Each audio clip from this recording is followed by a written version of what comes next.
Na Península Superior de Michigan, eu estava entregando e instalando máquinas para a empresa em que trabalhava. Dirigia um caminhão-baú de 8 metros, transportando 12 máquinas. Tinha enfrentado problemas com o caminhão no dia anterior e, embora tivesse solicitado uma verificação no mecânico, eles alegaram que estava tudo em ordem. Devido ao atraso causado pelos problemas com o caminhão e instalações anteriores, decidi partir o mais rápido possível para meu destino. Era por volta das 23 horas e eu estava percorrendo uma estrada estadual na Península Superior. Não havia luzes nas ruas e nenhum outro carro à vista. Na escuridão, os faróis do meu caminhão eram a única fonte de iluminação. Eu estava começando a me sentir apreensivo.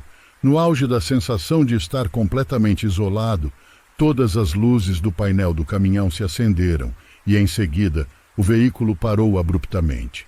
Agora eu estava parado e o caminhão se recusava a dar partida. Desliguei tudo e comecei a fazer ligações. Enquanto ligava para qualquer pessoa disposta a ouvir, eu me encontrava no escuro, apenas com as luzes de emergência para iluminar.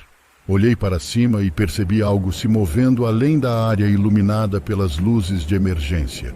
A princípio, pensei que fosse minha imaginação, mas finalmente consegui falar com alguém que informou que levaria de 2 a 3 horas para enviar um mecânico. Enquanto eu permanecia em silêncio, o único som eram os cliques das luzes de emergência. Olhei pelo para-brisa e avistei novamente um movimento indefinido fora do alcance das luzes. Naquele momento, meu telefone tocou, o que quase me fez pular de susto. Era um mecânico solicitando que eu saísse do caminhão para verificar algumas coisas no motor. Respondi com um enfático, não vou sair do caminhão, e expliquei o motivo. Ele ficou irritado, mas eu não me importei. Finalmente decidi acender os faróis altos. Os faróis revelaram 3 lobos se alimentando de algo que parecia ter sido atropelado. Toquei a buzina e eles olharam para mim com mais irritação do que medo. Eu estava seguro no interior da cabine.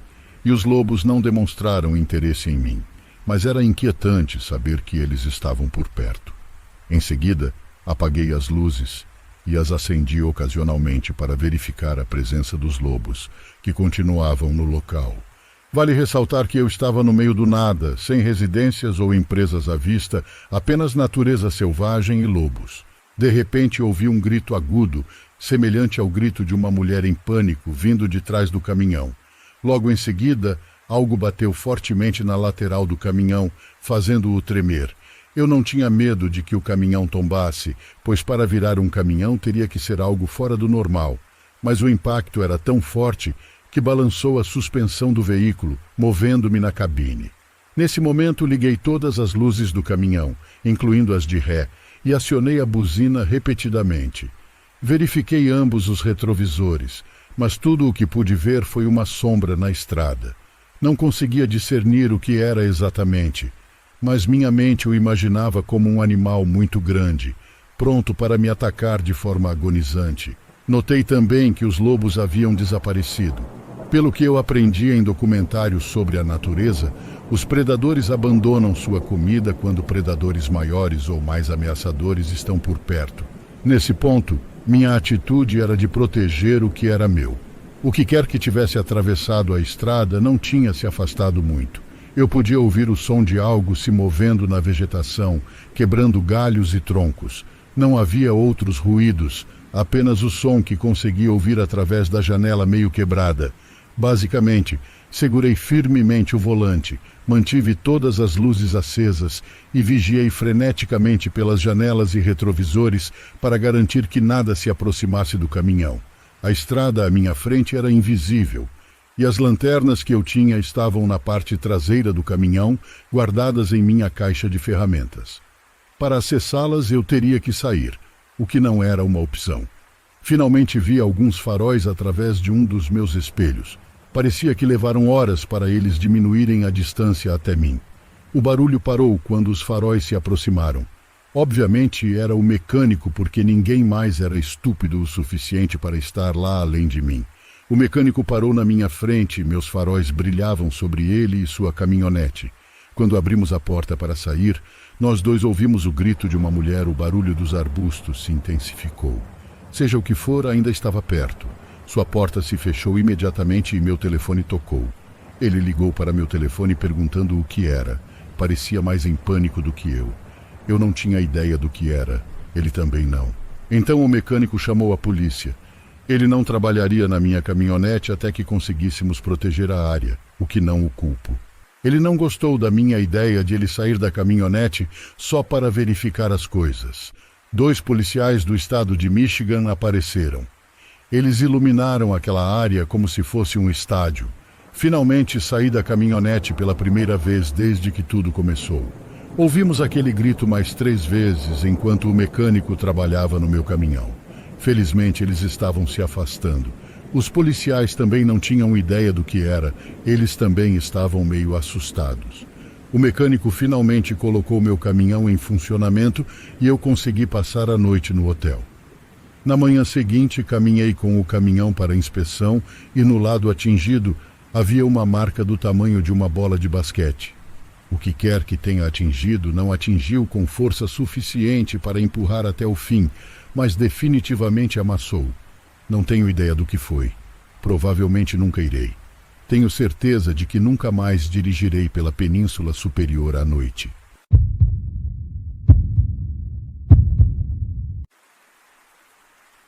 Eu tinha 28 anos e estava acampando sozinho em uma floresta local com meu Beagle, Reggie. Foi em novembro. O tempo ainda estava um pouco quente durante o dia, mas à noite fazia frio, então vim preparado. Trouxe minha fogueira portátil, fluido de isqueiro, um isqueiro e um machado para cortar lenha. Claro, também trouxe uma barraca, um saco de dormir e meu equipamento de pesca para poder pescar no lago. Trouxe comida suficiente para os 2 dias que ficaríamos lá, mas se eu pegasse algum peixe, planejaria comê-lo. Caminhei da minha caminhonete cerca de 1,5 km pela floresta até estar perto o suficiente do lago. Montei meu acampamento em uma pequena caverna confortável e levei Reggie comigo até o lago para pescar. Peguei alguns peixes menores que não valiam a pena tentar cozinhar, então os joguei de volta. Reggie ficava olhando para alguma coisa na floresta.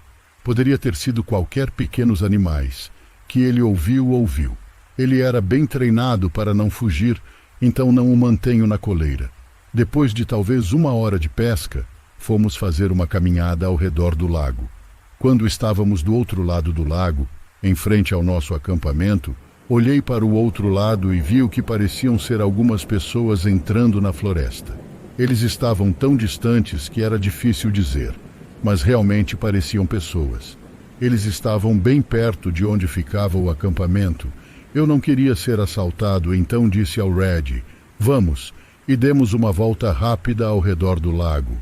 Quando voltamos ao acampamento, o zíper da minha barraca estava aberto.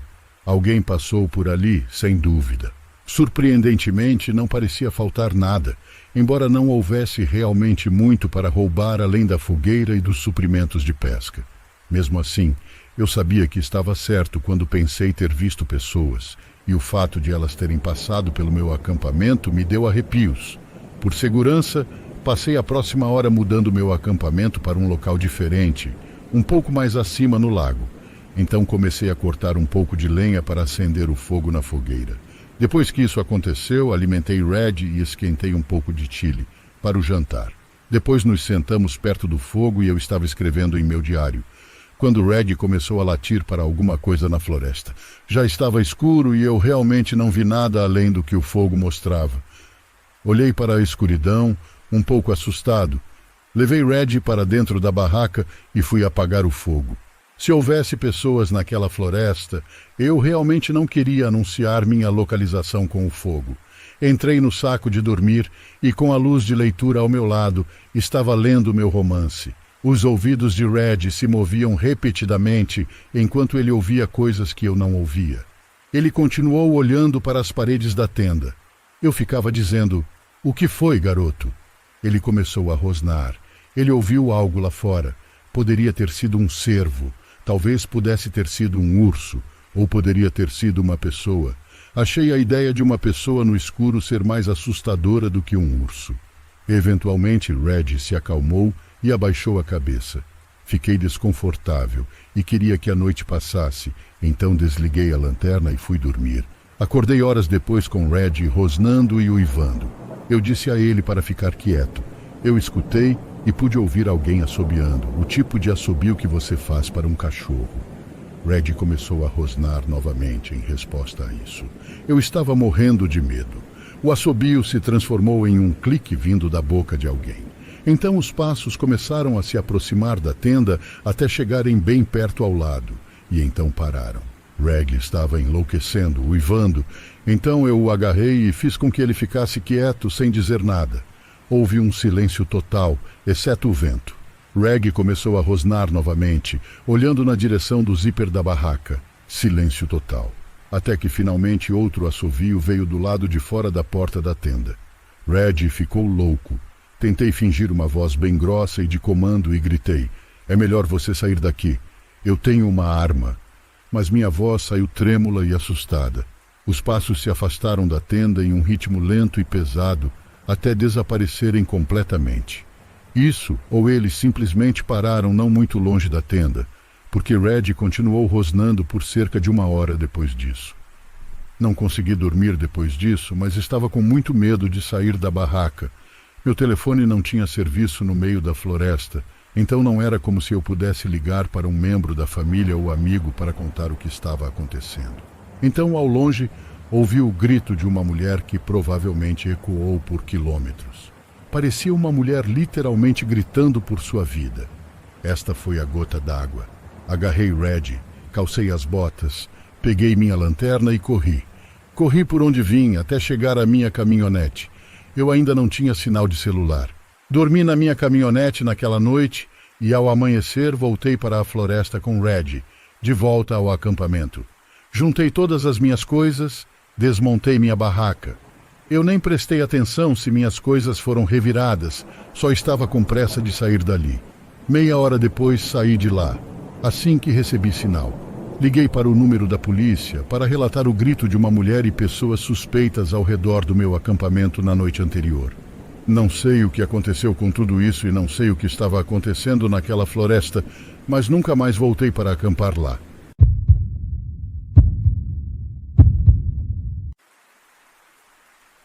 As coisas podem ficar estranhas quando você está sozinho na floresta. Já faz algum tempo que estou pensando nessa história. Não contei uma palavra sobre ela a nenhum dos meus colegas de batalhão, com medo deles rirem, mas atualmente decidi compartilhar. Há alguns anos fiz um curso de treinamento de sobrevivência de tripulação aérea com o Exército, onde aprendemos tudo o que você precisa saber para sobreviver na floresta por um longo período de tempo. O curso cobriu tudo, desde alimentos silvestres até sinalização de ajuda. O teste final foi uma das experiências mais desafiadoras e aterrorizantes da minha vida. Deveríamos caminhar 16 quilômetros na floresta, encontrar uma clareira e montar um acampamento. Parece fácil, certo? Tínhamos nada além de uma faca de combate, ração militar e um kit médico muito básico. Nosso instrutor nos disse que, devido a um incidente no ano passado com alguém sucumbindo ao sofrimento de ficar sozinho na floresta, deveríamos tirar nossos cintos e deixá-los na base. Dirigimos em uma ponte de madeira de 3 toneladas até nossa localização. Cada um de nós recebeu uma localização específica, cada um a pelo menos 8 quilômetros de distância de qualquer outra pessoa. Recebemos instruções para caminhar até nosso local. O meu era uma caminhada de quase 13 quilômetros por um pântano densamente arborizado. Éramos para enviar um rádio quando chegássemos ao nosso local. Tive que mudar minha localização porque minha grade me deixou em um lago. Em vez disso, acampei na costa por motivos óbvios. Eu me orientei, planejei o que faria para me abrigar e me preparei para minha estadia de 5 noites lá. Decidi que, como o tempo estava bom e não planejava ficar lá por muito tempo, optaria por um abrigo mínimo e me concentraria mais na coleta de alimentos e água. A água não era difícil de encontrar. Havia um riacho fora do meu acampamento. Coloquei todo o meu esforço naquele primeiro dia em montar armadilhas para pegar caça pequena, armadilhas para coelhos e peixes. Pensei que fosse melhor preparar algo para tentar pegar um cervo. Eu criei uma estaca de balanço. Basicamente dobrei um galho de árvore forte para trás e prendi várias lanças afiadas a ele, conectadas a um sistema de arame. Fiquei muito orgulhoso do meu trabalho. Com certeza teria derrubado um cervo de tamanho médio. Tudo foi bastante tranquilo nas primeiras noites, exceto pelos lobos uivando ao longe, tudo estava quieto. Pela primeira vez na vida não ouvi nada além do som da floresta. Foi surreal. Na terceira noite ouvi a armadilha do balanço disparar. Fez um barulho danado ao atingir a árvore ao lado, o que foi desanimador, ou seja, não atingiu o alvo. Acordei naquela manhã. A primeira coisa que pensei foi verificar minhas pequenas armadilhas de caça. Eu não comia nada desde a segunda noite, e a única coisa na minha barriga era água. Fui reiniciar a armadilha do balanço e vi algo estranho. Havia sangue em uma das lanças. O ferimento devia ser profundo. O sangue cobria os primeiros 5 centímetros da lança. Notei algo estranho perto da armadilha, o que parecia ser a pegada de um homem. Eu não tinha tirado as botas fora do abrigo e não há ninguém por perto num raio de quilômetros. Fiquei um pouco desconfortável sabendo que alguém está por perto e ferido. O que era estranho é que não havia nenhum rastro de sangue para seguir, especialmente com um ferimento daquele tamanho. A armadilha o teria atingido bem no quadril. Decidi voltar ao meu acampamento e comer uma folha de pepino, uma planta local que cresce nos mares canadenses. É uma planta de folhas largas que tem gosto de pepino. De repente, uma onda de culpa toma conta de mim. Posso ter matado um andarilho inocente ou algum estranho que vive nesta floresta. Mas recebi instruções muito estritas para não irmos mais de 60 metros fora da minha bolha de grade. Decidi comunicar o incidente pelo rádio ao comando. Eles me disseram que alguém iria investigar isso. 15 minutos depois, ouço um helicóptero circular acima por cerca de 5 minutos. Pousou a cerca de 1 quilômetro de distância. Deve ter sido uma ambulância aérea para pegar minha vítima ou algo assim. A quarta noite foi estranhamente silenciosa. Sem insetos zumbindo, sem lobos, sem vento, nada. Foi a coisa mais próxima do silêncio que já ouvi. Do nada, todos os pelos do meu corpo se arrepiam, como se o ar ao meu redor tivesse sido eletricamente carregado. Eu senti como se estivesse sendo observado, não apenas aquela sensação desconfortável que você sente quando está sozinho na floresta. Eu sabia que estava sendo observado. Uma rajada rápida de vento soprou sobre meu abrigo, o ar estava gelado, eu podia ver minha respiração. A armadilha para cervos dispara novamente, desta vez não atinge a árvore. Estou com muito medo de sair do abrigo para investigar. De repente algo quebra o silêncio. Uma tosse diferente de tudo que já ouvi. Era quase que algo demoníaco, uma tosse a cada 2 segundos ou mais. A tosse era o único som. Nenhum ruído de fundo veio da floresta. Eu me preparo para reunir coragem para olhar pela entrada do meu abrigo, para ver o que está fazendo aquele barulho. Do lado de fora do meu abrigo há um pé descalço com jeans esfarrapados no tornozelo. Estou petrificado. Enrolo-me no meu abrigo e pela primeira vez na minha vida aceito a morte. Aceitei que se alguém lá fora quisesse me matar, ele poderia. Chorei até dormir naquela noite. Durante o dia e a noite seguintes, fiquei em meu abrigo, com muito medo do que quer que estivesse lá fora. Fui acordado no 6º dia pelo meu sargento. Já passava do meio-dia. Ele estava preocupado que eu tivesse me ferido. Na caminhada de volta à base, perguntei a ele sobre o helicóptero. Ele me disse para não me preocupar com isso. Deixei passar por cerca de 10 minutos antes de perguntar novamente. Ele percebeu que eu estava genuinamente preocupado. Ele disse que foram recuperar um corpo. Jay havia se enforcado com uma corda que ele fez. Vocês eram amigos, né? Ele me perguntou como se soubesse que a resposta era sim e me entregou um bilhete. Ele queria uma alma. Ele me disse para fazer isso para salvar você. O homem de olhos negros queria você. Era isso que estava escrito no bilhete. Desde então, isso me perturba há muito tempo. De repente, algo quebra o silêncio. Uma tosse diferente de tudo que já ouvi. Era quase que algo demoníaco. Uma tosse a cada 2 segundos ou mais. A tosse era o único som. Nenhum ruído de fundo veio da floresta. Eu me preparo para reunir coragem para olhar pela entrada do meu abrigo, para ver o que está fazendo aquele barulho. Do lado de fora do meu abrigo há um pé descalço com jeans esfarrapados no tornozelo. Estou petrificado. Enrolo-me no meu abrigo e pela primeira vez na minha vida aceito a morte. Aceitei que se alguém lá fora quisesse me matar, ele poderia. Chorei até dormir naquela noite.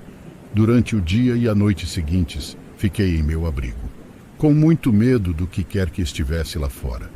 Fui acordado no 6º dia pelo meu sargento. Já passava do meio-dia.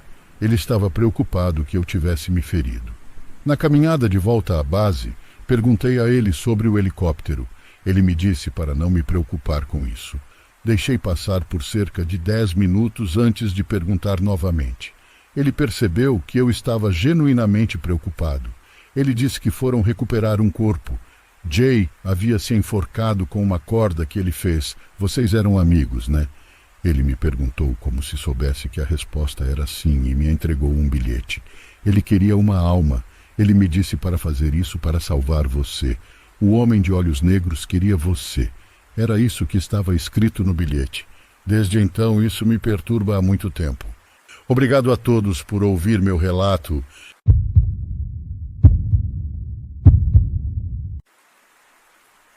Nunca falei sobre isso, nem mesmo com meus pais ou com alguém ao meu redor. Sou um homem de 22 anos e isso aconteceu quando eu tinha 14 anos. Meus amigos e eu sempre íamos ao shopping local durante nosso tempo livre. Um dia cheguei mais cedo que meus amigos e estava esperando em uma área na praça de alimentação. Havia alguns sofás um ao lado do outro e era uma área comum para qualquer um se sentar. Então eu realmente não percebi quando um homem se aproximou e se sentou em um sofá na minha frente. Eu estava sentado no meu telefone sem prestar atenção, até que ele disse algo como: "Você vem aqui com frequência?" Olhei para cima e vi um homem que tinha entre 50 e 60 anos. Eu disse a ele que costumava fazer isso com meus amigos e ele então se apresentou. Ainda me lembro do primeiro nome dele, pois era igual ao do meu pai. Não tive uma sensação estranha inicial.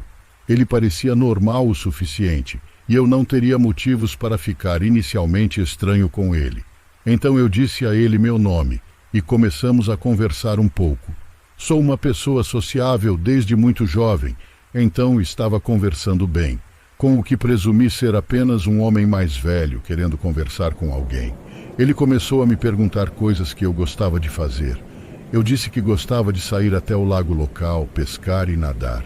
Ele disse que ia ao mesmo lago todo fim de semana e também gostava de pescar e nadar. Eu disse que gostava de fazer música e ele disse que também gostava de fazer música. Eu disse a ele que era um pianista ávido e ele me disse com entusiasmo que tinha um piano em sua casa. Tudo parecia normal no início, mas enquanto conversávamos, fui tendo uma sensação cada vez mais estranha. Não sei explicar, mas foi bem estranha. Ele disse que tinha um barco no lago e que deveríamos andar nele algum dia. Ele até disse que morava do outro lado da rua do shopping e que eu poderia passar por aqui e me levar para tocar piano, chegando até a me contar em que complexo ele morava e como chegar lá saindo do shopping. Ele até disse que se eu quisesse, poderia visitar naquele mesmo momento. Parecia que ele estava se esforçando cada vez mais para que eu saísse com ele.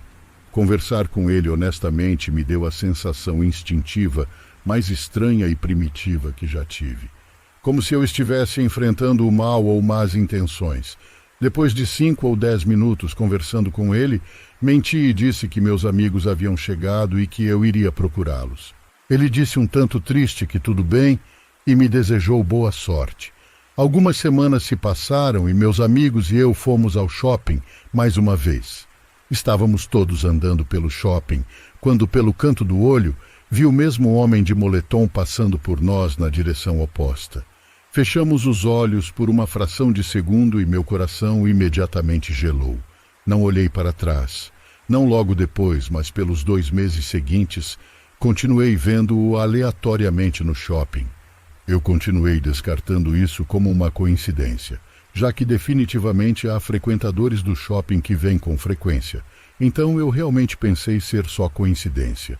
Eu apenas o via ocasionalmente, e ele olhava para mim.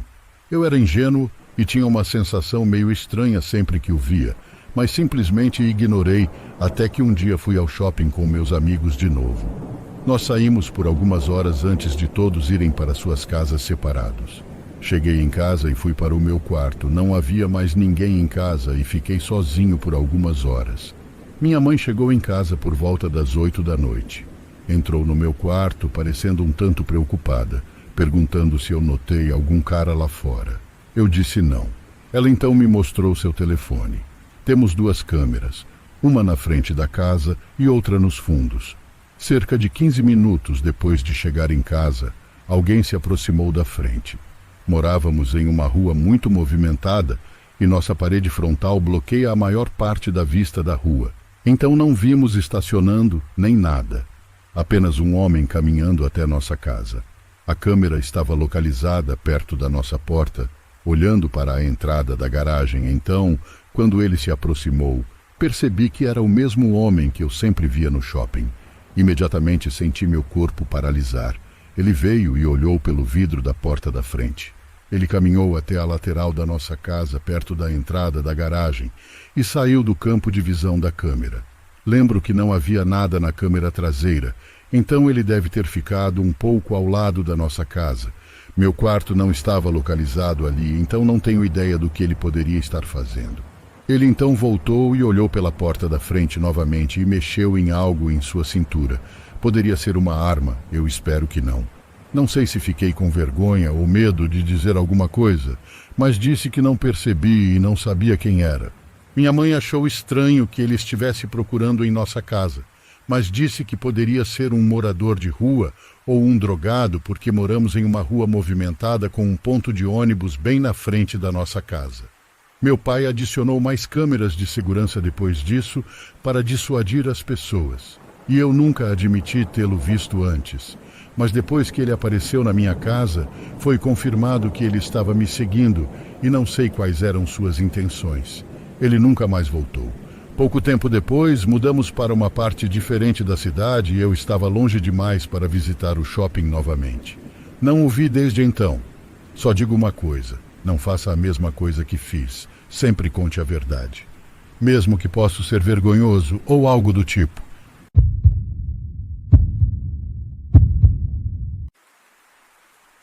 Tenho 19 anos e isso aconteceu há 1 ano atrás. Eu ainda moro com meus pais, sou filho único.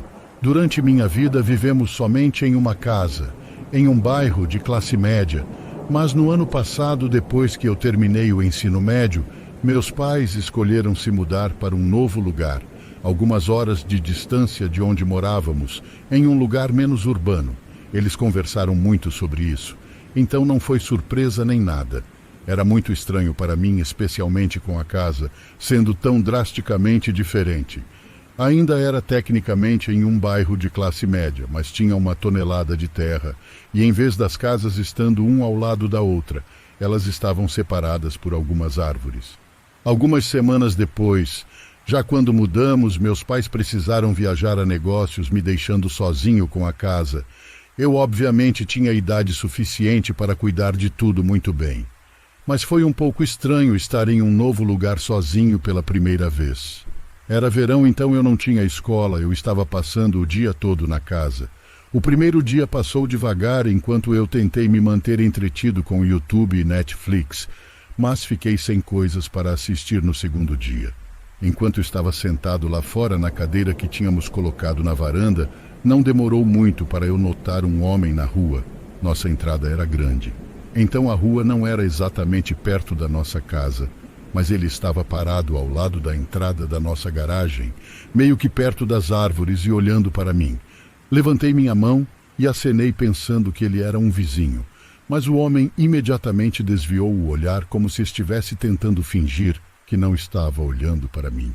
Isso foi muito estranho, ele foi embora. Esperei alguns minutos para ver se ele voltava, mas acabei indo para dentro. Eu não pensei muito nisso. Passei o resto do meu dia jogando videogame e fazendo o jantar logo em seguida. Fiquei acordado até mais tarde nessa noite. Não posso dizer a hora exata. mas provavelmente era perto das 2 horas da manhã quando eu finalmente subi e deitei na cama. Tive problemas para adormecer, assim como na noite anterior, então eu estava deitado com meus olhos fechados por quase 1 hora. Foi quando eu senti que poderia ser capaz de adormecer que ouvi algo lá embaixo. Alguns passos caminhando para a varanda lá fora. Eu abri meus olhos e fiquei escutando. Antes que houvesse um clique suave na porta, eu sentei lá em silêncio, aterrorizado, em um estado de choque, onde eu não sabia o que fazer. Ouvi os passos entrando na casa e caminhando pelo corredor lá embaixo. Eles eram muito lentos e silenciosos. Saí da cama e fui até a porta trancando-a, e depois indo para o canto do meu quarto e me escondendo atrás da cama, eles continuaram a caminhar lá embaixo, quase não fazendo barulho. Houve um longo minuto de silêncio antes de ouvir o som da escada. Meu coração batia tão rápido. Eu olhei para a porta do quarto e vi a sombra. Eles ficaram lá por 1 minuto, provavelmente, ouvindo para ver se eu estava na sala. Então eles finalmente caminharam indo pelo corredor e subindo até o quarto dos meus pais. Eu não ouvi a porta abrir, então eu presumi que eles estivessem em pé do lado de fora da porta, ouvindo tudo. Eles começaram a caminhar de volta para o meu quarto. Eu vi a sombra passar pela minha porta e então os passos descendo silenciosamente as escadas. Em um ritmo acelerado, eles foram direto para a porta da frente, deixando a casa. Então ficou em silêncio novamente. Devo ter ficado no meu quarto completamente imóvel por 30 minutos, pensando ser algum tipo de armadilha, e que eles estavam escondidos em casa esperando por algum barulho meu. Quando finalmente tive coragem, saí do meu quarto. Eu desci as escadas, vi a porta da frente aberta e não tinha ninguém em qualquer lugar da casa. Liguei para a polícia e para meus pais, mas como você pode presumir, eles não encontraram os bandidos. Não temos certeza de como a pessoa destrancou a porta da frente, mas é claro, meus pais mudaram as fechaduras e adicionou uma corrente também. Não sei se a pessoa quem invadiu foi a mesma pessoa que eu vi me observando mais cedo naquele dia ou se foi outro alguém. Suas intenções são desconhecidas e agradeço a Deus por tudo ter ficado bem no final.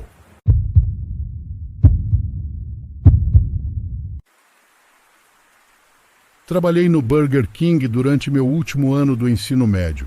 Acho que trabalhei lá por um total de 5 meses antes de pedir demissão. Houve uma experiência em particular que se destaca quando recordo o tempo que passei lá. Aconteceu no final dos meus 5 meses de trabalho. Lembro que era fim de semana e eu estava trabalhando em um turno que começava durante o dia e terminava no final da tarde. Durante esse tempo, eu trabalhava atrás do balcão e recebia pedidos dos clientes. Nas horas que trabalhei naquele dia, interagi com muita gente. Na maior parte, tudo parecia normal. Como era fim de semana, estivemos bastante ocupados durante todo o meu turno. Depois que terminei, voltei para casa. Durante esse tempo, morei com meus pais e meu irmão a cerca de 10 minutos do Burger King. Quando voltei para casa naquele dia, lembro que meus pais e meu irmão haviam saído. Eu não tinha certeza de onde eles iam naquele momento, mas ocasionalmente iam a alguns lugares e eu não me importava de ficar sozinha. Quando voltei, provavelmente eram 6 ou 7 da noite. Fiz alguma comida e depois fui para a sala. Fiquei em casa provavelmente por 1 hora ainda sozinha, quando houve uma batida na porta da frente. Parecia um pouco estranho porque já estava escuro. O sol tinha acabado de se pôr. Sem saber quem era, levantei-me e fui até a porta. Olhei para fora e vi que um homem estava parado ali. Ele tinha estatura média e usava apenas uma camiseta e shorts e parecia estar na casa dos 40 anos. Não imaginei que ele poderia ser um vizinho, mas era possível. Fiquei curiosa e resolvi responder. Depois de abrir a porta, o cara me disse oi. Ele parecia um pouco familiar por algum motivo. Depois que consegui ver seu rosto mais de perto, o cara me perguntou se eu me lembrava dele antes. Tentei pensar se sim, mas não consegui identificar exatamente onde o tinha visto. Ele então me disse que estava no restaurante hoje cedo. Ele disse que eu anotei o pedido dele e quando ele disse isso, eu meio que me lembrei dele. É que lidei com tantos clientes nesse dia, mas o que exatamente esse cara estava fazendo aqui na minha casa? Depois de ficar ali sem jeito por alguns segundos, eu simplesmente perguntei isso a ele. O homem me disse que me achou muito legal e queria sair. Ele apontou para seu carro, um sedã, estava estacionado na beira da estrada um pouco atrás. O cara disse que poderíamos sair para algum lugar. Agora tenha em mente, eu estava no último ano do ensino médio na época, e esse cara era pelo menos 20 anos mais velho que eu. Então isso foi muito estranho. Fiquei chocada com o que ele estava dizendo e disse não, obrigada a ele. Ele me incentivou a mudar de ideia e comecei a fechar a porta. Finalmente ele disse, tudo bem então, em um tom desapontado, e então começou a se afastar. Fiquei aliviada ao vê-lo partir. Depois de fechar e trancar a porta, comecei a perceber o quão estranha era aquela situação. Não só um cara qualquer, mas muito mais velho do que eu, estava tentando me fazer entrar em seu carro com ele, mas também apareceu na minha casa. Como esse homem saberia onde eu morava? Ele teria que me seguir até em casa.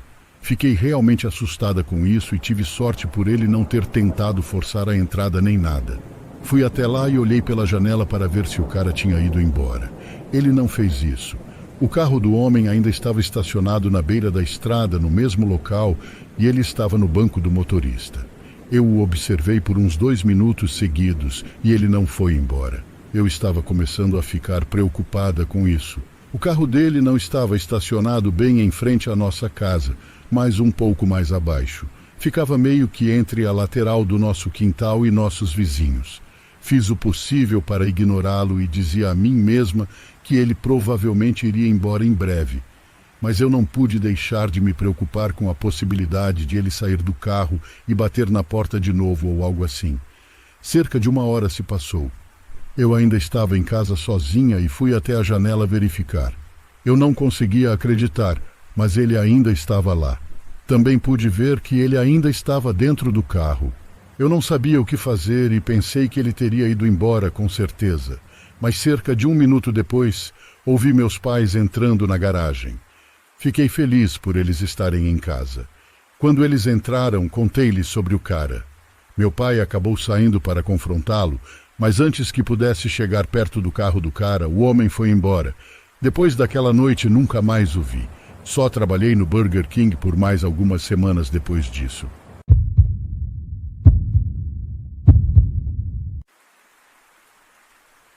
Isso aconteceu na fazenda de meus avós, no verão de 2018. Eu estava sozinho. Meus avós estavam fora. Eu estava sendo pago para cuidar da fazenda por algumas noites. Na última noite, eu estava assistindo TV na sala quando comecei a ouvir um barulho estranho vindo de fora do milharal. No começo, imaginei que provavelmente fosse um cervo. Isso foi até ouvir todas as vacas começarem a mugir ao mesmo tempo. Normalmente você ouviria talvez uma vaca mugindo de cada vez, mas quando cada vaca começa a mugir, então algo está errado. Algo ou alguém teria que assustá-los para fazer todas as vacas surtarem daquele jeito. Eu era o único na fazenda, então era meu trabalho ver o que estava acontecendo. Então fui até o armário vestir um casaco e saí.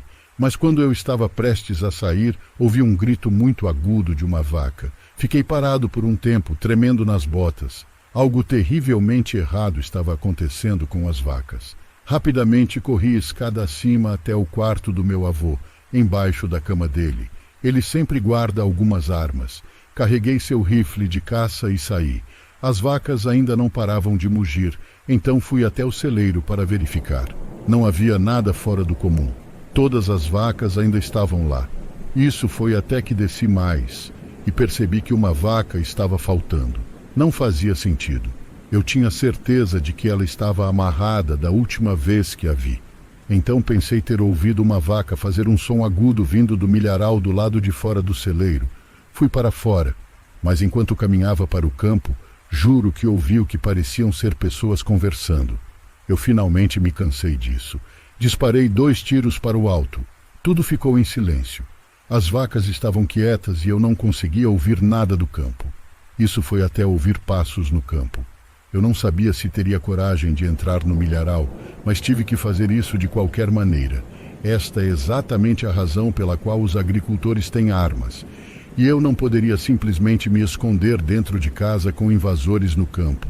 Comecei a entrar nas plantações e pude ouvir muitos pares de passos ao meu lado. Eu estava ficando ainda mais assustado à medida que continuava a caminhar mais fundo no campo. Paralisei.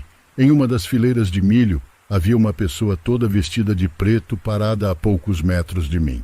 Levantei minha arma, dizendo-lhe para sair do meu campo. Eu não estava blefando. Eu estava pronto para atirar, mas ele não se moveu. Então disparei outro tiro para o alto para assustá-lo. Mas ele ainda não se moveu 1 centímetro. Ele começou a caminhar em minha direção com o braço ligeiramente estendido, como se me dissesse para abaixar a arma. Apontei minha arma para ele novamente, gritando para ele sair de lá. Foi então que percebi que estava cercado por pessoas vestidas com roupas escuras, como pelo menos 6 ou 7 outras pessoas. Essas eram apenas as pessoas que eu podia ver. Quem sabe se houvesse mais? E quando o cara se aproximou, percebi uma coisa. Ele, junto com o resto, estavam todos usando máscaras assustadoras. O homem parou de se aproximar de mim quando comecei a recuar. Todos ficaram em silêncio por um momento. Não consigo explicar o medo que estava sentindo. Achei que estava prestes a ser morto. Foi quando todos começaram a cantar alguma coisa. Eu não conseguia entender. Parecia uma língua diferente, mas os cânticos quase soavam como uma canção. Comecei a me perguntar se eles estavam prestes a realizar algum tipo de ritual doentio comigo. Foi então que aproveitei para correr o mais rápido que pude por algumas fileiras de milho. Quando fiquei sem fôlego, parei e disparei cerca de 6 tiros na direção deles. Ouvi um monte de passos e barulho no milho indo na direção oposta. Eu finalmente os assustei. Corri de volta na direção da casa da fazenda e parei. Eu vi algo no chão. E o que vi ficou comigo, me marcou. Havia um vaqueiro sentado no meio de um círculo de velas. Assim que voltei para a casa da fazenda, peguei o telefone da casa e liguei para a polícia. Contei tudo ao operador da melhor maneira que pude. Ela disse que um policial estaria lá logo. Depois que eu desliguei o telefone com a polícia, liguei para meus pais explicando a situação e pedi que viessem me buscar. Meu pai disse que estaria lá em 1 hora. Sentei-me no andar de cima, no quarto do meu avô, tremendo e chorando ao mesmo tempo, esperando pelo que pareceu uma eternidade até que finalmente ouvi um carro da polícia lá fora. Corri para o oficial e nunca me senti mais feliz na minha vida. Contei tudo ao oficial. Ele procurou no celeiro e depois em um pouco do milharal e encontrou a cabeça da vaca. Ele convocou uma equipe de busca depois disso, pois esta era agora uma cena de crime ativa.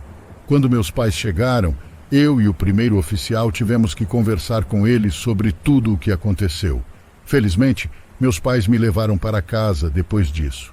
Meus avós levaram isso muito a sério, é claro, e instalaram sistemas de câmeras de segurança de alta tecnologia por toda a fazenda. Quem sabe que tipo de grupo era aquele, mas claramente eles estavam fazendo algum tipo de ritual com animais ou algo assim. Acontece que eu fui o azarado, sozinho na fazenda.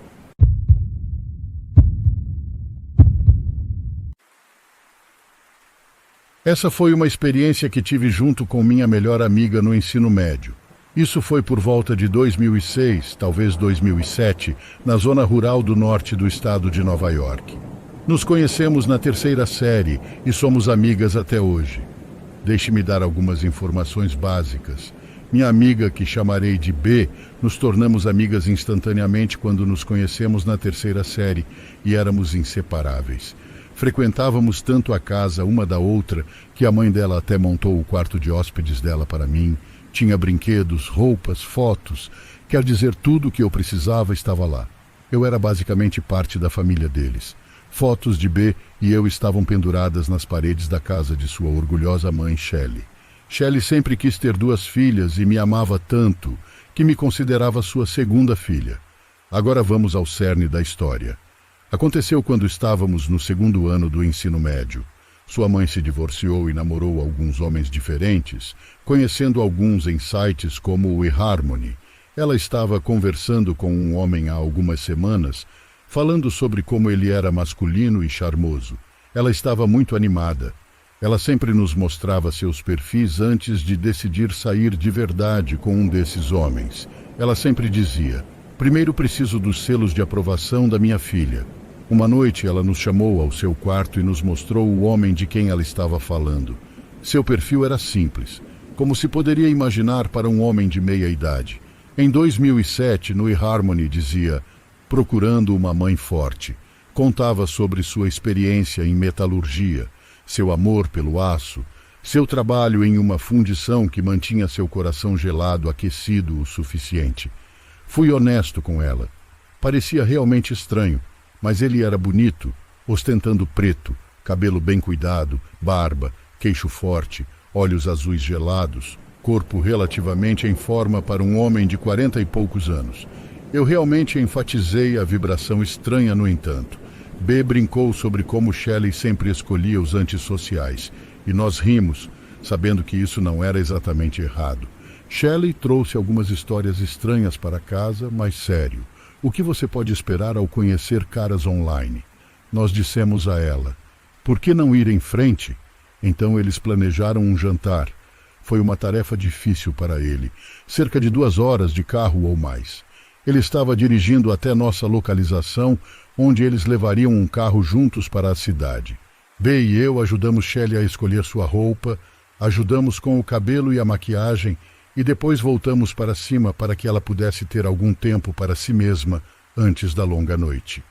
Subimos para onde B e eu estávamos pintando uma parede, ouvindo música. O homem simplesmente entrou em casa quando chegou, como se não fosse grande coisa, e subiu as escadas sem dizer uma única palavra, sem bater, sem campainha. Os cães não latiam. Nada. Obviamente ficamos assustadas. Nós pulamos e gritamos quando ouvimos um cara aleatório começar a falar atrás de nós. Não sabíamos há quanto tempo ele estava ali nos observando. Não sabemos quanto tempo ele ficou atrás de nós sem falar, mas quando ele falou, nós trememos. Bem, eu não sabia que estava conseguindo um acordo de 2 por 1, disse ele em voz grave e baixa. Ele riu enquanto estávamos ali em estado de choque. Ele caminhou até nós. O cheiro de cigarro encheu a sala. Naquele momento percebi o quanto esse cara se parecia com as fotos que Shelley nos mostrou, exceto que ele tinha mais cabelo grisalho e não preto. E seus olhos também não eram azuis como o gelo. Eles eram pretos. Fui interrompida pelos gritos de Shelley. Quem se machucou? Ela deve ter pensado que estávamos brincando, que um de nós estava ferido. Isso era normal para nós porque brincávamos bastante. Ela ficou chocada ao ver esse homem. Ele se virou assim que ela chegou ao topo da escada e estendeu os braços. Shelley, você está linda. Bati e ninguém atendeu. Espero que esteja tudo bem. Eu entrei. Essas são suas filhas. Elas são lindas. Nós dois podíamos sentir o ar na sala. Shelley desviou o olhar dele e olhou para nós, que estávamos atrás dele, olhando para ela com os olhos arregalados e ambas balançando a cabeça em descrença. Shelley olhou para ele. Essa troca durou apenas alguns segundos, mas pareceu uma eternidade. Ela forçou um sorriso. Oh, me desculpe. Da próxima vez é só tocar a campainha e eu abro a porta. Ele assentiu e caminhou em direção a ela com os braços abertos e a abraçou como se fossem amigos mais antigos. Ela olhou para nós enquanto eles se abraçavam e revirou os olhos para nos mostrar o que ela achava da desculpa dele. Ela começou a dizer a ele que não era apropriado. Enquanto ela o conduzia escada abaixo, ouvimos ele se desculpando repetidas vezes. B e eu imediatamente corremos para nossos telefones e concordamos em enviar uma mensagem para a mãe dela sobre o que ele acabou de nos dizer, para que pudéssemos contar a ela sem que ele soubesse. Apertamos enviar. Cerca de 10 minutos depois, ouvimos passos subindo as escadas. Era Shelley e ela fechou a porta atrás dela. Ela nos perguntou se estávamos bem. Ela nos explicou que ele disse que o lembrávamos de suas garotas e que não queria nos assustar. Nós assentimos e ela disse que eles estavam saindo para o encontro. Nós abraçamos, dissemos para ficar bem e que a veríamos em breve. Enquanto ela descia as escadas, B e eu nos entreolhamos. Nós dois sabíamos que algo não estava certo, mas ficamos sem palavras pelo susto que recebemos desse homem. Cerca de 15 minutos. Nós os ouvimos andando, conversando, indo em direção à porta da frente. Poucos minutos depois, Shelley gritou lá em cima que nos amava. Gritamos de volta que a amávamos e a porta se fechou. Imediatamente começamos a conversar uma com a outra, dizendo as mesmas coisas. Você viu os olhos dele? O que diabos havia de errado com ele? Ele se parece muito com o cara das fotos, mas não exatamente. Ambos concordamos em nossos sentimentos em relação a esse estranho. Seu cheiro, seu comportamento, sua voz. Ele era muito suspeito. Concordamos em enviar uma mensagem para Shelley sobre como nos sentíamos. Ela nos agradeceu e disse que parecia estar indo bem e que nos avisaria que estava segura a cada hora. Shelley não pareceu se importar nem um pouco. Foi como um feitiço estranho que ele lançou sobre ela. Queríamos o melhor para Shelley, pois ela estava animada com esse cara. Ela nos mandava mensagens de hora em hora até chegar em casa como prometido. Sua última mensagem dizia: estou oficialmente assustada e voltando para casa agora. Eu estarei em casa em breve. Nós surtamos e andamos de um lado para o outro até vermos faróis parando na garagem. Já se passaram cerca de 5 horas desde que ela saiu e mais de 1 hora desde a última mensagem. Estávamos lá dentro com as luzes apagadas, observando pela janela lateral, tentando não sermos vistas. Quando a luz do sensor de movimento inundou o quintal, uma caminhonete entrou na garagem. A porta do passageiro se abriu antes mesmo de parar completamente. Shelley correu até a porta, com os olhos arregalados. Ela chegou à porta da frente, virou-se e acenou para a caminhonete. Ela tinha a chave de casa pronta na mão com a qual não estava acenando. Ela destrancou a porta e deslizou para dentro, mantendo as luzes apagadas. Vamos lá para cima. Ela trancou as 2 fechaduras e a corrente, sem olhar para nós. Subimos as escadas atrás dela. Entramos no quarto de B e olhamos pela janela. A caminhonete ainda estava estacionada na frente, com as luzes acesas e o motor ligado. Todos nós olhamos enquanto Shelley nos contava a provação pela qual havia passado. Para encurtar a história, ele havia feito reservas no restaurante errado. Então sugeriu que fossem comprar comida e fazer um belo jantar estilo piquenique em um parque local. Shelley não se dava bem ao ar livre. Ela era uma mulher de escritório, então recusou. Ele então bateu no volante, com a desculpa de que tinha dirigido tanto até aqui. Shelley disse que isso a fez se sentir mal, então quando ele mencionou que tinha uma casa de férias onde poderia cozinhar para ela nas proximidades, ela concordou. Quando eles chegaram na casa, foi bom o suficiente. Uma cabana de madeira perto de Bethel, Nova York, a apenas 35 minutos de nossa cidade. Ele também insistia que gostava de mães fortes, porque elas lutavam muito bem. Este não era o cara que ela pensava que ele era. Este também não era o homem da foto. E Shelley começou a perceber isso lentamente. Ela pediu carona para casa porque se sentia mal. Ele claramente não estava feliz, mas obedeceu e parou de cozinhar. Ele então começou a perguntar a ela sobre nós. Assim que saíram de casa e entraram na caminhonete, ela não deu partida. Então eles tiveram que ir para a caminhonete de trabalho dele. Shelley estava visivelmente abalada e não tirava os olhos da caminhonete dele parada na garagem, enquanto contava a história às pressas. Ele disse que havia uma garagem. Disse que eles tinham que andar pela casa para entrar na caminhonete de trabalho. Ela sentiu que não tinha escolha a não ser agir com calma e concordar em ir. Ela saltou e andou pela casa. De fato havia outra garagem. A mesma caminhonete que todos estávamos olhando, parado na nossa garagem.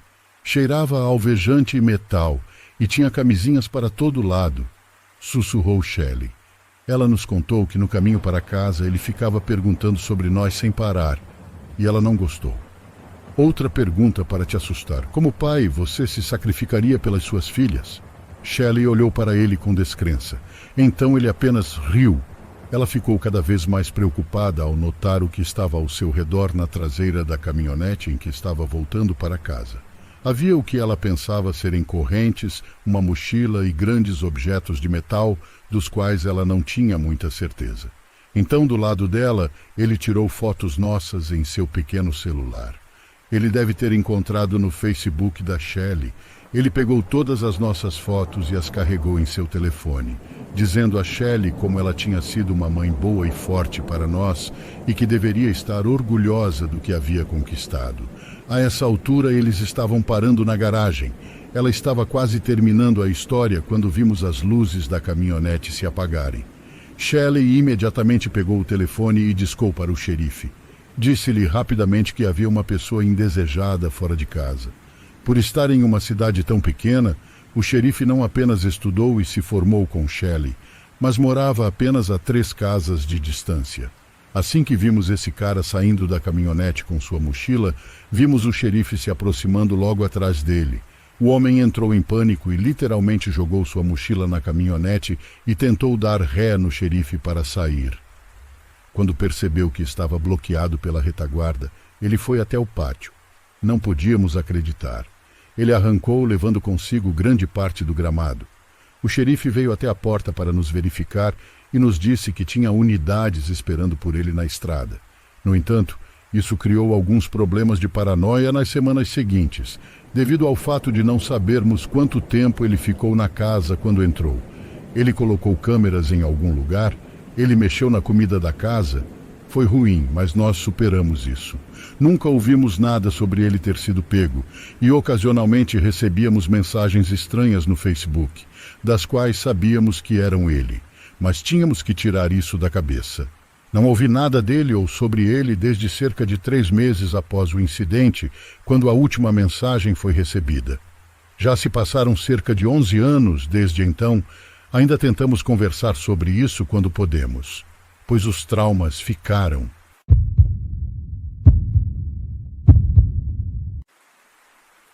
Tive alguns dias de folga. Então, depois que saí do trabalho, estava ansioso para ficar acordado até tarde e aproveitar a noite. Comprei um fast food no caminho para casa, comendo no sofá enquanto assistia Netflix. Cerca de 30 minutos, pausei e levantei para jogar fora o resto da comida que não tinha terminado. Entrei na cozinha e joguei fora, mas quando me virei, vi alguém parado no meu quintal. Eles estavam apenas olhando para minha casa, sem fazer mais nada. Meu quintal era pequeno, mas cercado, então não havia como ele simplesmente se enganar enquanto pegava um atalho ou algo assim. Acendi a luz da varanda dos fundos e abri a porta. "Ei, o que você está fazendo?" Eu gritei com eles. Com a luz da varanda acesa, pude ver o rosto deles. Eles eram jovens, provavelmente na casa dos 20 anos. Eles tinham um olhar de puro ódio, muito assustador. Eles não me responderam, então gritei novamente: "Vocês precisam ir embora. Esta é minha propriedade." Os cara olhou para mim e começou a caminhar casualmente em direção ao portão. Certifiquei-me de que eles saíssem, indo até a minha janela da frente e os observei andando pela rua. Depois que ele saiu, parei um momento para pensar no que estava acontecendo. Foi uma coisa tão louca. Para começar, por que ele estava parado no meu quintal? Ele estava apenas olhando para minha casa sem motivo aparente. Cheguei até a sair para o meu quintal e ficar no mesmo lugar em que eles estavam. Mas realmente não havia nada. Voltei para dentro e tentei esquecer. Eu realmente não sabia mais o que fazer. Servi-me de uma bebida e sentei-me para assistir. Eu terminei o episódio e comecei o próximo. Então talvez 20 minutos se passaram antes que eu ouvi alguns passos sutis correndo no meu quintal, seguidos por um baque na minha casa. Levantei-me e corri para a cozinha. Vendo aquele mesmo cara agora contra a minha porta dos fundos, ele estava empurrando seu corpo contra ela e tentando agressivamente abri-la. Agarrei a maçaneta, mas ver a raiva em seus olhos de perto foi horrível. Recuei e peguei meu telefone, liguei para a polícia enquanto estava na cozinha e observava esse cara continuar tentando entrar. Mas então ele simplesmente parou. Ele olhou para mim através da porta de vidro, respirando pesadamente e ainda com aquele olhar enlouquecido. Então ele voltou para o portão, mas desta vez não foi embora. Ele ficou em algum lugar ao lado da casa, como se estivesse se escondendo. Eu constantemente ia e voltava de todas as janelas, esperando a chegada da polícia e torcendo para que o cara não tentasse mais nada. 5 minutos se passaram sem nenhum som ou movimento antes que um carro da polícia aparecesse. Imediatamente ouvi passos correndo pela lateral da casa, mas não para longe dela. Eles correram de volta para a porta, tentando forçá-la a abrir novamente. Eles optaram por tentar invadir novamente, em vez de correr e fugir. Eles conseguiram entrar. Acabei por levar um soco no rosto que me atordoou. A polícia conseguiu pegá-los em flagrante e, após uma luta rápida, algemou-o e colocou no carro. Ao ser questionado, ficou evidente que o cara estava sob efeito de algo pesado, o que foi posteriormente confirmado com alguns exames. Apesar de questioná-lo quando ele estava sóbrio, o homem nunca deu os motivos reais de suas ações. Não tenho certeza de como me sentir sobre isso. Parte de mim vê isso apenas como um cara maluco. Mas então uma parte de mim pensa na expressão em seus olhos e no fato de que ele tentaria me matar. Invadir em vez de fugir significa que ele tinha que ter um motivo. Pelo que eu sei, ele ficou preso apenas por algumas semanas. Então só me resta me preocupar se ele pretende ou não voltar.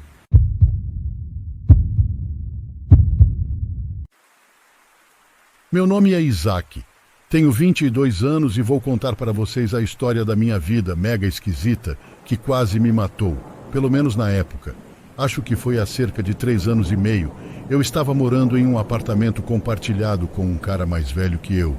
Ele era policial e seu nome era François. Foi um bom acordo, honestamente.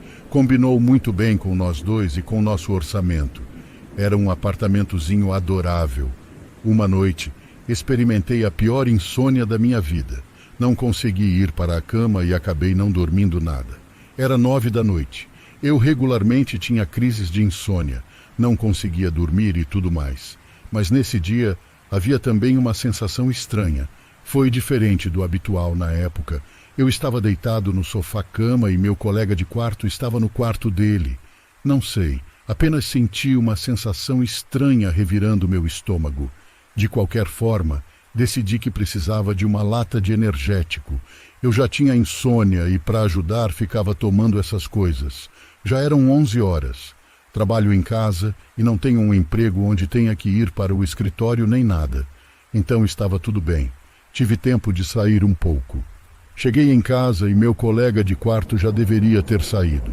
Estava completamente escuro no quarto e todas as venezianas estavam fechadas. Normalmente ele deixa aberto. Disse a mim mesmo que ele devia estar doente. Entrei no quarto dele e estava escuro como breu lá dentro. Não me atrevi a acender as luzes e temi que ele estivesse dormindo. Perguntei se ele estava bem devagar, para não incomodar se estivesse ali. Essa sensação estranha veio bem mais forte agora. Ele não me respondeu direito, apenas falou meio que rosnando. Deixe-me dormir. Sua cabeça estava no edredom. Ele devia estar com muito frio. Sua testa e cabelo eram as únicas coisas que se destacavam. Mas estava escuro lá dentro e eu não conseguia vê-lo muito bem. Com o passar do dia, ele ficou deitado na cama o dia todo. Eu estava começando a ficar preocupado com ele. Ele devia estar muito doente. Tirei uma soneca de 1h30 no sofá por volta das 14 horas. Como tenho insônia, precisava dormir a cada poucas horas apenas para sobreviver. Me senti ainda mais cansado depois da soneca. Eu sabia que não iria durar muito e iria para a cama cedo.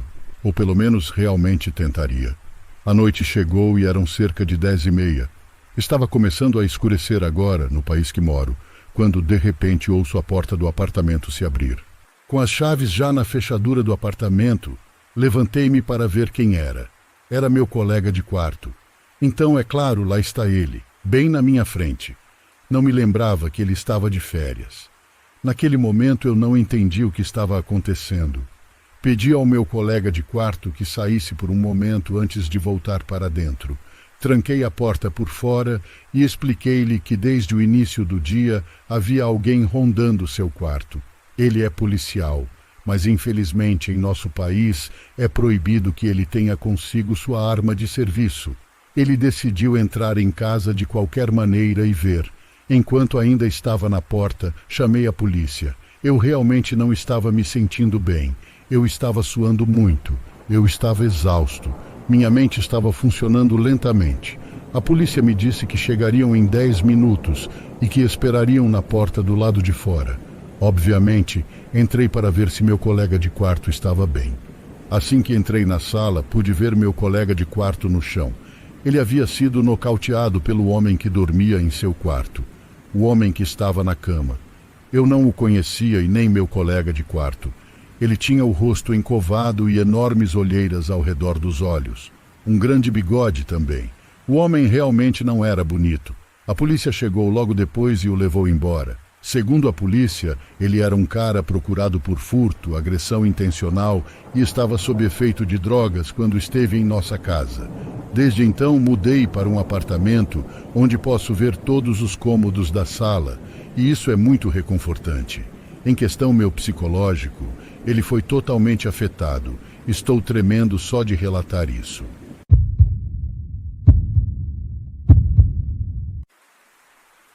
A irmã mais velha da minha mãe, minha tia, se casou jovem.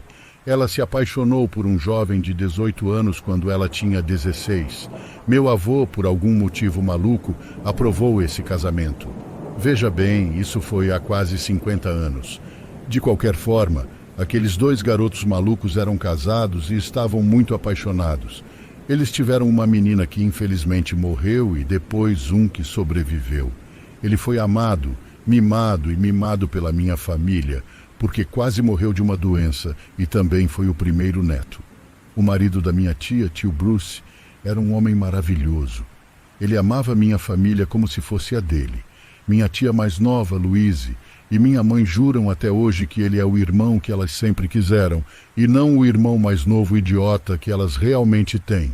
Meu tio mudou-se para o Golfo para proporcionar uma vida melhor para sua família. À medida que seu filho cresceu, ele piorou muito.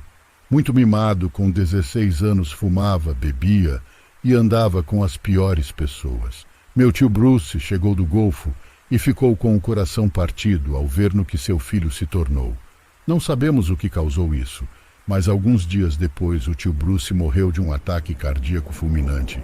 Ele desmaiou no banheiro e não pôde ser salvo. Na noite seguinte ao seu funeral, a minha família continuou a ouvir a sua voz. Parecia a dele. Ele estava a chamar o nome dos membros da família. Minha família ignorou isso. A dor do luto era maior do que parar e conversar sobre esse assunto. Mas a verdadeira coisa paranormal aconteceu 4 anos depois. Minha tia mais nova, Louise, tem um filho que tinha 3 anos quando o tio Bruce faleceu. O tio o adorava. Eles faziam uma brincadeira em que o tio puxava os dedos dos pés dele e depois fazia cócegas nele. Um dia, quando esse garoto tinha 7 anos, acordou da soneca da tarde chorando e absolutamente inconsolável. Ele ficava dizendo que o tio Bruce não parava de brincar com ele. Durante algumas semanas aconteceram eventos estranhos com esse meu primo. Ele ficava falando sozinho e uma das coisas mais estranhas era ele ficar andando pela casa repetindo o número 690. Eu não me lembro bem, mas tenho quase certeza que é 0 no final. Então um dia as coisas começaram a piorar. Num dia já era quase meio-dia e ele não havia levantado. Minha tia, então preocupada, foi até ele verificar, já que de costume ele acordava às 7 horas. Então minha tia chegou ao lado dele e deu uma cutucada no braço dele para ver se ele acordava. Ela ficou preocupada, pois ele nem se mexeu. Então, em seguida, deu uma sacudida nele. Foi aí que as coisas ficaram muito estranhas. Ele, num estado de raiva, deu uma mordida no braço dela que chegou a cavar os dentes na carne. Ele não soltava o braço dela de jeito nenhum. Foi preciso outra pessoa abrir a boca dele. Assim que ele soltou, ele se virou na cama e voltou a dormir como se nada tivesse acontecido. Minha tia, muito nervosa, pediu ajuda em relação a isso, pois aquele menino não estava normal. Ele passou a dormir de dia e ficar andando pela casa de noite. Levou 3 dias para que um padre viesse em casa orar por ele. Quando o padre chegou, aquele menino era outro. Ele mudou completamente. Parecia ele de antes. Ele explicou para o padre que estava tudo bem, que ele estava apenas brincando de ser um sem-teto. Não fazia sentido nenhum isso que ele disse. Então, após tudo aquilo, o padre foi embora e poucas horas depois, ele voltou a ficar do mesmo jeito que estava antes do padre chegar. Porém, dessa vez ele estava bastante raivoso. Ele jogava as coisas nas pessoas que chegassem perto. Aquele menino estava fora de si. Parecia que ele tinha sido possuído. Não teve jeito, minha tia precisou ligar para uma amiga muito religiosa. Ela já havia tentando ligar antes, mas ela não atendeu. Já eram 21 horas, era bem provável que ela não atenderia. Porém, graças a Deus, ela atendeu. No meio da ligação, parecia que algo estava cortando a voz dela, como se alguém tivesse querendo falar por cima. Eu já estava morrendo de medo de tudo que estava acontecendo. Eu tinha certeza que algo demoníaco havia possuído ele. Então, para nossa surpresa, ela disse que viria até em casa. Seriam 2 horas de carro até em casa. Ela disse que não tinha problemas e que estava ali para ajudar. Ficamos com ele na sala até ela chegar. Por enquanto estava tudo tranquilo. Ele apenas estava andando para lá e para cá contando. Um adentro, apesar dele parecer possuído por algo, certas horas ele falava coisas normais. Ele pedia água, comida, entre outras coisas. Enquanto ele estava bem do nada, ele mudava. Era como se transformasse em outra pessoa. Então Margot chegou. Eu estava com a porta aberta, virei de costas e mandei ela entrar. Já estava ventando lá fora, porém, quando ela iria botar o pé para dentro, veio um vento forte que fechou a porta na cara dela. Não acertou ela, mas assustou a todos nós. Ela enfim entrou. Estava tudo normal, ela chegou perto dele sem medo algum. Me lembro como se fosse hoje, ele dizendo para ela que algo doía. Ela pegou, deu um beijo em sua testa, colocou um colar de cruz em seu pescoço e ele sorriu como se fosse o melhor dia da vida dele. Ela se virou, conversou com nós e disse que algo estava grudado nele. Era algo maligno, mas não tinha tanto poder. Por isso, somente com a oração que ela fez bem baixinho, ele retornou de onde não deveria ter saído. A questão do número que ele repetia era a chave para o nome da coisa que estava grudada nele. Essa coisa estava tomando forma do meu tio Bruce. Ela disse que era por conta da lamentação pela casa, não aceitando sua morte. Ela disse que a gente precisava deixar ele descansar e que todos nos temos nossa hora exata de ir embora desse mundo. Após isso, ele mudou completamente. Era ele de novo. Ele brincava, sorria, fazia tudo que uma criança precisava fazer. Já nossa querida Margot faleceu 1 semana e meia depois de ir em casa. Até hoje não sabemos o que seria da nossa vida, se ela não tivesse aparecido. Descanse em paz, Margot. Nós somos gratos a você todos esses anos. Obrigado por me permitir relatar esse acontecimento.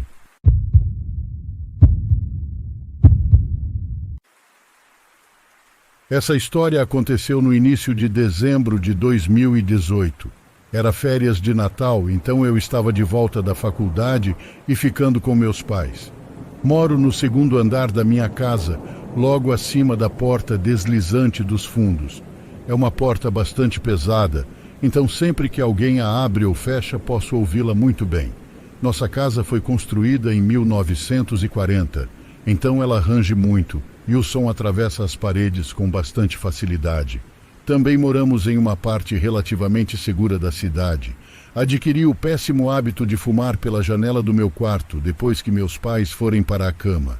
Maioria das noites, minha janela estava aberta de 30 minutos a 2 horas. Dependia de quão cansado eu estava, de quão frio estava lá fora. Eu deixava aberto para arejar o ambiente enquanto assistia Netflix ou ouvia música. Eu sempre ouvia tudo o que estava assistindo em volume baixo. Dessa forma, eu tinha os ouvidos abertos para ouvir se alguém se levantasse ou começasse a andar no corredor. Naquela noite, eu tinha seguido minha rotina habitual e estava deitado na cama assistindo ao YouTube quando o alarme de nossa casa tocou. Era o alarme do inferno, então toda a casa estava de pé. Minha principal preocupação, que considero bastante ridícula, não era que alguém pudesse estar invadindo nossa casa neste exato momento. Era para que meus pais pudessem sentir o cheiro residual no meu quarto. Meu pai enfiou a cabeça pela minha porta para ter certeza de que sabia onde eu estava antes de dar uma olhada no andar de baixo e desligar o alarme.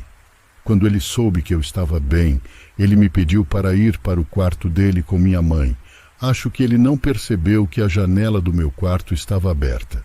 Depois do andar de baixo, ele fez uma varredura na frente e no quintal para ter certeza de que ninguém estava escondido.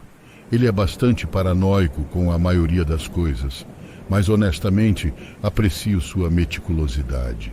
Ele voltou e nos disse que não encontrou nada e todos voltamos para a cama. Voltei para o meu quarto e pensei se deveria ou não fechar a janela. Estupidamente decidi não fazê-lo. Imaginei que meu pai já tivesse varrido o quintal, então com certeza estava tudo bem. Além disso, meus pais estavam acordados e provavelmente iriam surtar se ouvissem minha janela sendo fechada. Decidi esperar um pouco e deixá-los ficar um pouco menos conscientes antes de fazer qualquer barulho. Cerca de 15 minutos depois, quando eu estava prestes a me levantar e fechar a janela, o alarme disparou novamente. Meu pai desceu correndo para desligá-lo no momento em que fechei a janela e coloquei as duas fechaduras de volta no lugar. Alguns minutos se passaram e meu pai veio e bateu na minha porta. Eu abri. Ei, acho que é só o vento. Não se preocupe com o alarme, ele disse. Tinha sido uma noite de muito vento. Na manhã seguinte, meu pai decidiu verificar o aplicativo do sistema de alarme em seu telefone. Para nosso horror, mostrou a porta sendo aberta e fechada 14 vezes antes do alarme disparar pela primeira vez. Como eu disse, é uma porta mais pesada. Já tivemos noites com mais vento e nunca tivemos o alarme acionado. Ouvimos o sensor abrir e fechar tantas vezes. Meu pai estava contando ao nosso vizinho o que havia acontecido na noite anterior, tentando descobrir se realmente poderia ter sido o vento. Nosso vizinho nos contou que flagrou alguém entrando brevemente em seu quintal pela câmera de segurança. Ele nos disse que o homem provavelmente surtou quando viu sua câmera e foi para nossa casa. Apenas imaginando quem quer que fosse, parado na porta dos fundos logo abaixo da minha janela, acionando o alarme, escondido em algum lugar e provavelmente observando meu pai vasculhar o quintal. Depois disso, tivemos uma série de eventos estranhos acontecendo à meia-noite da noite seguinte. Uma mulher tocou a campainha à meia-noite e deu a carteira ao meu pai. Algumas noites depois, o alarme disparou novamente na porta dos fundos. Então, na véspera de Natal, eu estava sozinho em casa enquanto minha família estava no culto da meia-noite e o alarme disparou 2 vezes consecutivamente, em um período de tempo perturbadoramente semelhante ao da primeira noite. Desta vez, não me preocupei em saber qual porta havia sido acionada. Eu não queria saber. Tirei uma lição de vida bastante simples. Tranque as portas, tranque as janelas e defina o alarme de sua casa, mesmo se você achar que está perfeitamente seguro.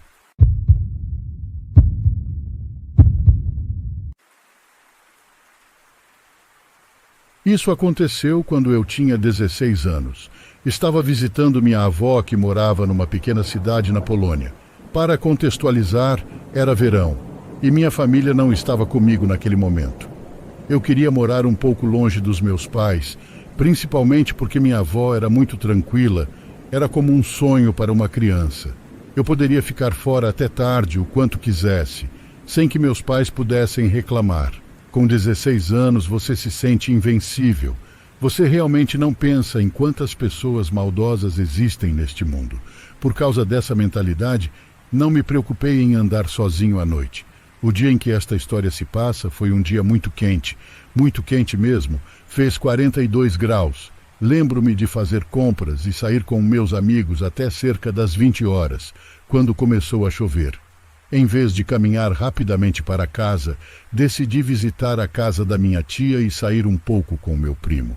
Depois voltar para casa assim que a chuva passasse. Bom, eu tinha perdido a noção do tempo e acabei saindo da casa dela por volta das 23 horas.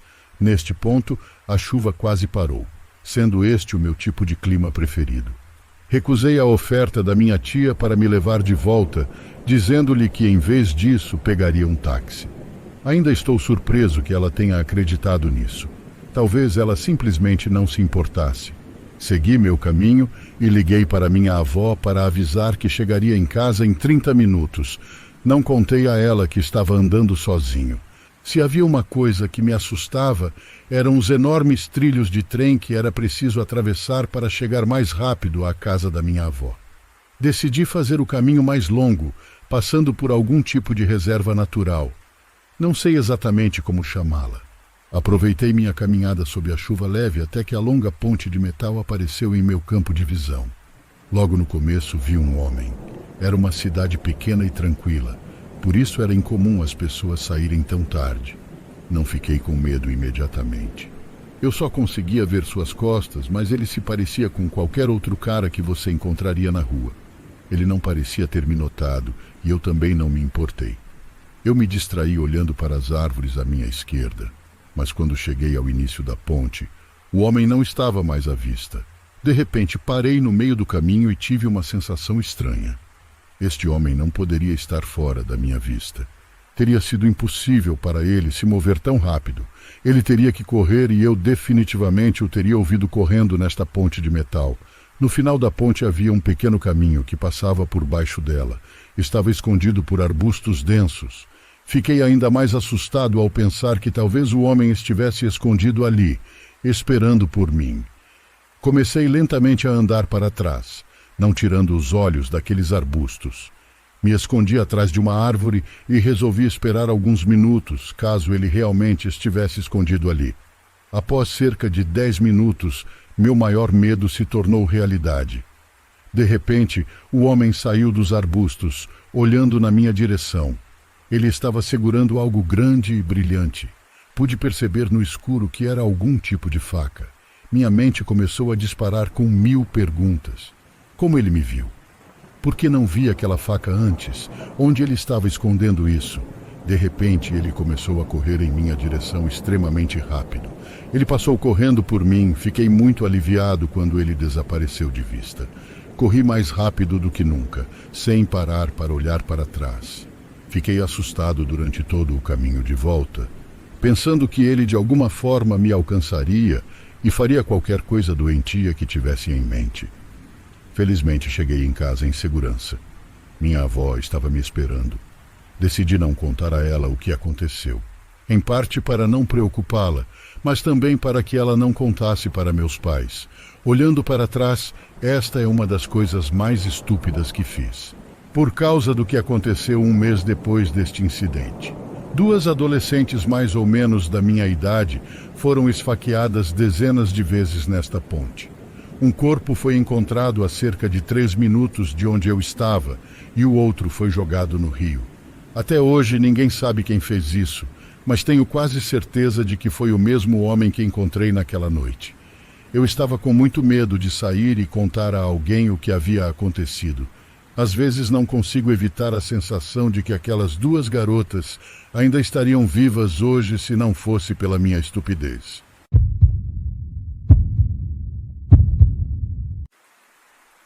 Trabalhei em uma loja de varejo quando tinha 20 anos. Era líder noturno.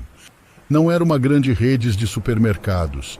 Era um aglomerado de apenas 8 ou 9 supermercados. E a que eu trabalhava não era a maior. Na maioria das noites eu tinha um ajudante noturno, mas não era incomum eu passar o turno inteiro sozinho. Novamente não era a maior loja, então não era um ambiente de trabalho muito intenso. Muitas vezes eu trabalhava devagar só para não ficar sem coisas para fazer. Esta foi uma daquelas noites em que fiquei sozinho e trabalhando em ritmo lento. No início do meu turno, carreguei algumas caixas e fui para os corredores para começar a espreitar. Não é preciso muito esforço mental, então minha mente estava em outro lugar e apenas pensando em coisas aleatórias, sem prestar muita atenção. Passei por cerca de 3 corredores até que uma batida na entrada me fez pular. Quase nem percebi o que era porque estava muito distraído, mas quando percebi, fiquei muito confuso. Eu os ouvi bater novamente alto o suficiente para ecoar pela loja. Desci até o final do corredor e olhei pelas grandes janelas da frente, vendo um homem encapuzado parado nas portas. Subi para o outro lado. Estamos fechados. Não abrirei antes das 8, eu disse através do vidro. O homem olhou para mim, mas não disse nada. Apontei para a placa na porta. Estamos fechados, desculpe, repeti. O homem continuou a olhar para mim por alguns segundos, depois se virou e foi embora. Observei-o caminhar até não poder mais vê-lo, mas não parecia que ele havia estacionado em lugar nenhum. A coisa toda foi muito estranha, para dizer o mínimo. mas imaginei que ele estava no lugar errado ou algo assim. Voltei ao que estava fazendo, estocando as prateleiras e eventualmente me esquecendo do homem. Às 2 da manhã, eu já havia passado por metade dos corredores e estava pronto para fazer minha pausa para comer. Deixei as caixas onde estavam e fui para a sala de descanso do outro lado do prédio. Fiquei lá provavelmente por uma boa meia hora antes de jogar o resto de comida e voltar ao trabalho. Atravessei a loja e cheguei ao final do corredor em que estava trabalhando, mas assim que olhei para cima, havia um homem passando pelo outro lado. Parecia que ele estava atravessando a loja sem ter me notado. Eu congelei no lugar, sentindo aquela onda instantânea de medo. Ouvindo atentamente, pude ouvir os passos do homem se movendo em direção à lateral do prédio, de onde eu tinha acabado de sair. Então fui para o corredor e me escondi atrás das prateleiras. Os passos pareciam ir em direção à sala de descanso, mas pouco antes de sair do corredor para tentar correr e buscar ajuda, ouvi o homem saindo correndo da sala. Os passos agora corriam pela loja, cada vez mais perto. Corri para o outro lado do corredor, olhando para trás e vendo o homem se virar e começar a correr em minha direção. Corri para a porta da frente, pegando as chaves e tentando destrancá-la com as mãos trêmulas. O homem apareceu no final do corredor assim que eu a abri. Assim que saí do prédio, vi um clarão brilhante no canto, ouvi um estalo instantaneamente que fez meus ouvidos zumbirem. Um tiro tão alto que nem sabia de onde saiu. Mas corri para salvar minha vida ao redor do prédio. Cheguei ao meu carro e me escondi no banco de trás enquanto ligava para a polícia. Pelo que sei, o homem não me seguiu para fora. Ele já havia partido quando a polícia chegou à loja. Encontraram a porta dos fundos arrombada, junto com algumas ferramentas pesadas ao lado dela. A mais aterrorizante de suas descobertas foi o buraco criado pelo tiro bem ao lado das portas da frente. Não se sabe por que o homem invadiu e foi tão agressivo me atacando daquele jeito. Pelo seu comportamento, a polícia pareceu pensar que se tratava de algum tipo de colapso mental ou surto psicótico. Não tinha nenhum motivo real para me atacar especificamente, além do fato de que eu estava sozinho. Eu não trabalho mais lá, mas posso dizer que os traumas levarei para o resto da vida. Ainda tenho dificuldade para dormir, pois quase fui morto naquele dia.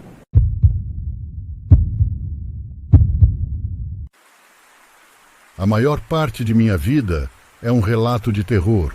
Agora sinto que já se passaram anos suficientes para que finalmente possa falar sobre isso. Posso relatar isso agora sem desmoronar. Esta história é sobre Crystal, minha irmã de alma, e eu. Eu a conheci na escola primária por volta de 1986. Ela era uma criança quieta e eu também. Acho que é por isso que nos demos tão bem. Tornamo-nos amigas rapidamente. Ela sempre sofreu bullying na escola e eu sempre tentei cuidar dela. Eu acidentalmente quebrei a perna de um garoto uma vez quando o empurrei por implicar com ela. A vida ficou um pouco mais complicada à medida que envelhecemos. Seu pai era um alcoólatra e sua mãe sofria de doenças mentais. O irmão dela era o pior tipo de pessoa. Acabou fazendo algumas coisas que jamais se curaram. Isso bagunçou a vida de nós duas. Até hoje ainda sou afetada por isso. O aconselhamento me ajudou a aceitar tudo. Em 1997 estávamos no 9º ano e a mãe dela ganhou um apartamento novo. Tinha fechaduras nas portas e parecia ser seguro.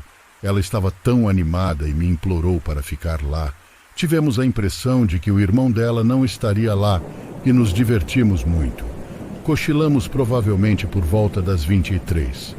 Várias horas se passaram e eram quase 2:30 da manhã quando acordei assustada.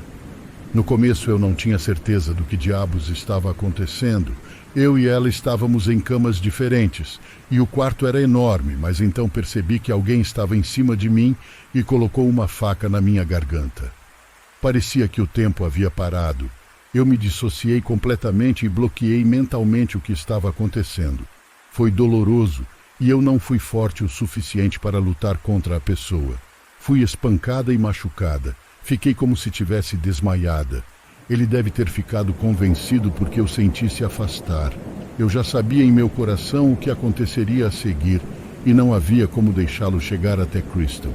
Esperei até que ele estivesse de costas e quando ele começou a se mover em direção a ela, peguei a faca de manteiga da cômoda que havíamos usado anteriormente para abrir a janela. E a dor e a mágoa que eu estava sentindo se transformavam em golpes e esfaqueamentos selvagens. Eu o acertei umas 7 vezes antes de ser nocauteada. A próxima coisa que percebi foi que estava sendo acordada por paramédicos. Senti o soro sendo enfiado em meu braço e lembro-me de ouvir o médico me dizer que estávamos seguras, que nós duas ficaríamos bem e que iríamos para o hospital em pouco tempo. Muita coisa aconteceu ao nosso redor durante todo o tempo em que estivemos separadas. Eu também estava com muito medo de ir para a cadeia por esfaqueá-lo. Lembro-me de chorar e pedir desculpas. A policial olhou para mim como se fosse brincar comigo. Ela segurou minha mão e me garantiu que se eu não tivesse nos defendido naquele momento, não estaríamos lá. Ele admitiu que iria acabar com nossas vidas e causar o máximo de dano possível. O tribunal aconteceu e nós dois tivemos que testemunhar. Ele foi condenado a 16 anos de prisão. Nós duas recebemos terapia pesada e aconselhamento. O ensino médio chegou e acabei em uma escola diferente da dela, mas ela finalmente veio para a minha escola no 11º ano. Durante um ano ainda fui amiga dela, mas não tão próxima. Eu não podia falar sobre isso e não queria pensar sobre isso ou mesmo lembrar. Em vez disso, concentrei-me na escola e no trabalho. Eu estava trabalhando todas as horas que podia depois da escola para poder comprar meu primeiro carro, um Buick Regal 1987. Também consegui meu primeiro lugar para morar. Eu me formei entre os 15 melhores com notas. Crystal e eu nos distanciamos cada vez mais com o tempo. Ela teve 2 filhos e se casou com um canalha. E eles tomaram algumas decisões erradas juntos. Quando conversei com ela em 2002, ela havia perdido a custódia dos 2 filhos e eles foram adotados. Acabei tendo meus próprios filhos e me mudei para outro estado para começar de novo. Fui para a faculdade, tornei-me auxiliar de enfermagem certificada e depois flebotomista. Tornei-me certificada para prestar cuidados paliativos em 2014. Crystal contatou os meus pais porque eles sempre foram bons com ela. Ela já tinha outro filho. Seu nome era Jessé. Ela estava lutando muito e eu a deixei voltar para minha vida. Fui morar com ela e cuidei do filho dela. A essa altura, Crystal estava fortemente viciada em Xanax, metanfetaminas e analgésicos. No Natal de 2014, ela estava numa espiral descendente e eu sabia que isso não terminaria bem. O último dia que estive com ela foi 5 de janeiro de 2015. Ela me pediu para cuidar de Jessé enquanto ela ia ao McDonald's. Voltou 2 horas depois, ela estava confusa, sem comida. Ela estava hospedada com a mãe e o namorado na época. Eles haviam levado a medicação dela para diabetes. Ela não aguentava controlar tanta medicação sozinha. Enfim, estava absolutamente claro que ela estava fazendo alguma coisa quando voltou. Mais tarde descobri que estava se drogando. O que eu não sabia era que ela tinha tomado uma grande quantidade de analgésicos, remédios para resfriado, Adderall e qualquer outra coisa que pudesse encontrar. Fui ao quarto dela para ver como ela estava. Depois de alimentar o filho dela e o meu, ouvi ruídos vindos do outro lado da porta, gorgolejos, batidas e batidas. Abri a porta e acendi a luz. Ela tinha lábios azuis e espumava pela boca. Entrei em ação. Liguei para o pronto-socorro. Tentei desobstruir suas vias respiratórias e suguei um monte de espuma. Comecei a fazer reanimação cardiorrespiratória. 5 minutos depois e ela estava ficando pálida. Não havia respiração e senti suas costelas quebrarem. Continuei, mas acabei parando. Eu sabia que realmente havia perdido minha irmã de alma. Lembro-me de ter sido afastado e de me dizerem que fiz tudo o que podia. Eles fizeram muitas perguntas. Sinceramente, foi demais para eu processar. O filho dela, Jesse, acabou indo morar com o pai. É óbvio que Jesse foi realmente afetado por isso. Observei sua alma ser esmagada e não havia nada que eu pudesse fazer por ele naquele momento. Ele fugiu de seu pai. Algum tempo depois, eu mando uma mensagem para ele apenas entre nós a cada poucas semanas para ter certeza de que ele está bem, de que está comendo e de que está com dinheiro. Ele geralmente responde, mas nunca fica mais fácil para mim por dentro. Espero que sua vida seja plena e que ele encontre a felicidade e sua luz. Quanto a mim, estava apenas trabalhando no piloto automático. Finalmente consegui recompor minha vida. Abandonei alguns remédios.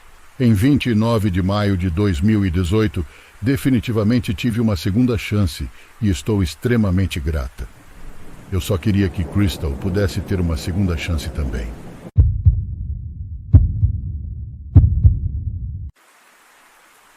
Eu morava em uma casa mal assombrada. Fantasmas não são reais, a maioria dizem, etc, etc, etc. Mas eu sei o que vi. Esta era uma antiga casa de fazenda na zona rural da Noruega, que sempre teve a reputação de acontecer algumas coisas estranhas. A casa pertencia à família da minha agora ex-esposa. Ninguém estava hospedado lá. Era a casa de verão do tio dela. E precisávamos de um lugar para ficar, então a usamos. Na verdade, era um lugar muito confortável, situado em um vale em um fiorde. Trouxemos nosso gato conosco dos Estados Unidos quando nos mudamos. Sinceramente, à primeira vista, eu adorei aquele lugar. Tudo foi bastante normal nos primeiros meses. Mas foi aí que as vozes começaram. No início, elas eram indistinguíveis, apenas os ruídos abafados, coisas fáceis de ignorar, mas as coisas ficaram mais intensas. Uma noite acenderam-se as luzes da cozinha. Sentíamos cheiro de comida sendo preparada e havia mulheres conversando lá dentro. Era uma coisa bizarra, para ser mais realista, coisa de outro mundo. Tentávamos gravar ou filmar qualquer coisa, mas toda vez que pegávamos o gravador na época, as vozes paravam. Ou se deixássemos gravando, nada aconteceria. Mas eram 3 da manhã. Fiquei mais irritado do que assustado. Levantei-me e fui em direção à cozinha, ainda ouvindo as vozes. As vozes pararam assim que comecei a abrir a porta da cozinha. Abri a porta e entrei. As luzes ainda estavam acesas. O forno estava desligado, tinha cheiro de comida no ar e não havia ninguém ali. As coisas começaram a ficar mais sinistras depois disso. Havia gritos no porão e no sótão. Geralmente no meio da noite a gata ficava cada vez mais agitada com o passar do tempo, agindo como se pudesse ver coisas que não estavam lá, perseguindo coisas que estavam invisível. Isso levou ao evento que nos tirou dali. Acordamos com o gato fazendo um barulho horrível na sala de estar. Fui ver o que estava acontecendo e não a vi de imediato, mas lá estava ela, minha gata, estava parada no ar, desafiando qualquer coisa natural. Minha esposa saiu e viu isso também. E gritou. Ela e a gata não paravam de gritar. Isso meio que ficou gravado em minha mente, que eu me arrepio todo e sinto uma dor no peito só de lembrar. O gato parou de uivar e apenas olhou para nós. Algo disse bem alto do lado de meu ouvido. Minha esposa, na época, disse ter acontecido o mesmo com ela. Skjort, na voz de uma velha, foi dito. Significava saia. Assim que as palavras foram pronunciadas, a gata caiu do teto, no chão, levantou-se e agiu como se nada tivesse acontecido. Dormimos na casa dos pais dela naquela noite e nos mudamos no dia seguinte. Isso foi o suficiente para nós dois. Depois disso, nada mais desse tipo aconteceu em nossas vidas.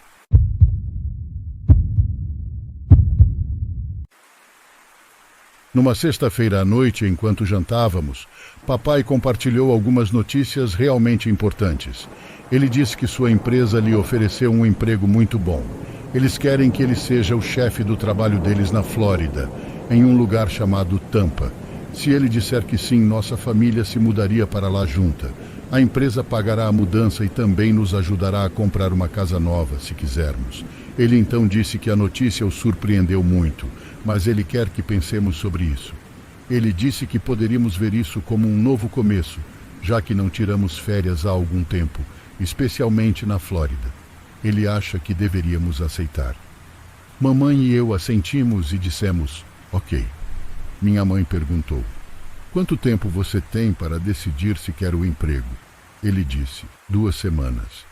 Uma semana depois tivemos outra reunião onde todos concordamos com a ideia de nos mudarmos para Tampa, Flórida. Eu podia sentir a felicidade do meu pai porque ele realmente queria esse emprego. Pouco depois, mamãe e papai marcaram uma visita à Tampa para explorar possíveis casas.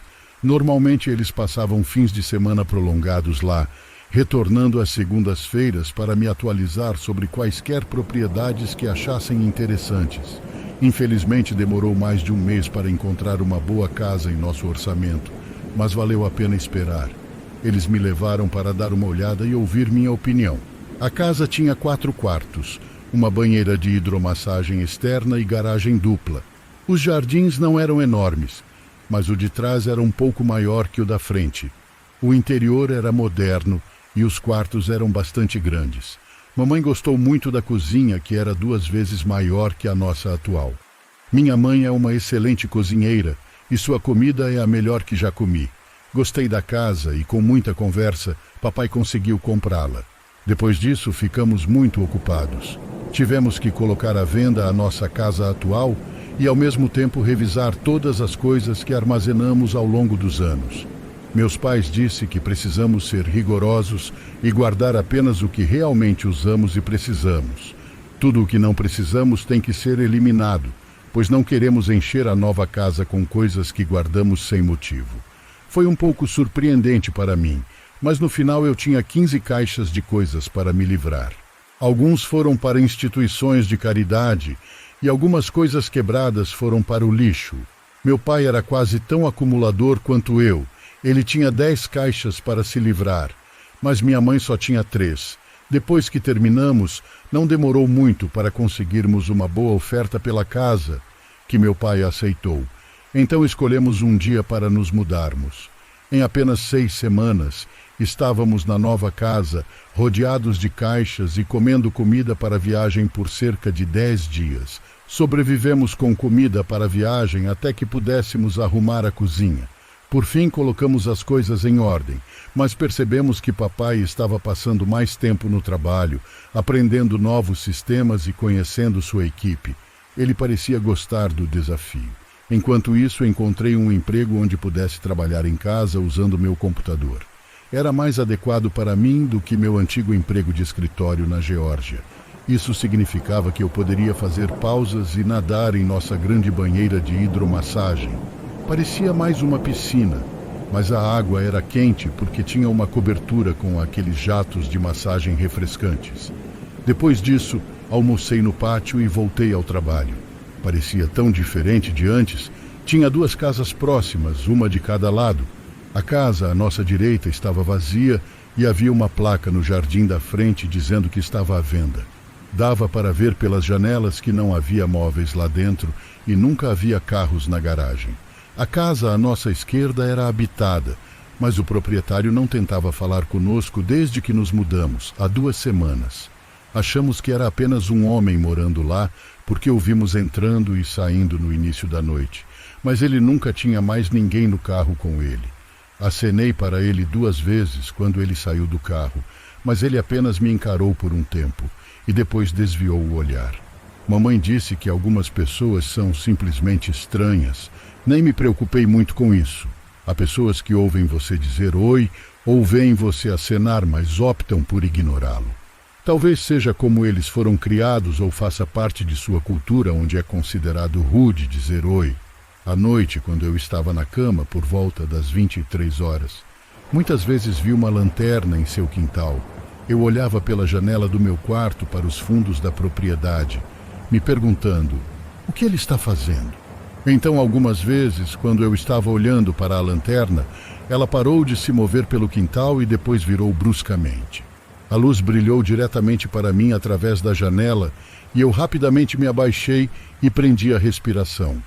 Eu me perguntei como ele sabia que eu estava observando, porque eu sempre mantinha a cabeça baixa e tinha pouca luz no meu quarto.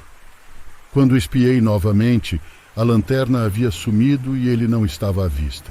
Também disse à mãe que ele parecia nunca sair durante o dia, e nunca o ouvi no jardim. Mas ela sempre dizia, querido, não é da nossa conta o que ele faz, então você apenas se concentra em sua própria vida, desde que ele não nos incomode. Mas um dia eu estava relaxando na banheira de hidromassagem, olhando para o céu, quando notei algo se movendo ao longo da cerca ao lado da casa dele. Eu me movi na água para ficar de frente para aquele lado, Havia uma escada encostada na cerca e, em cima dela, vi um homem usando uma máscara de gás, olhando diretamente para mim por cima da cerca. Ele segurou a escada com uma grande luva de borracha vermelha brilhante. Ele parecia estar usando uma espécie de macacão de plástico preto.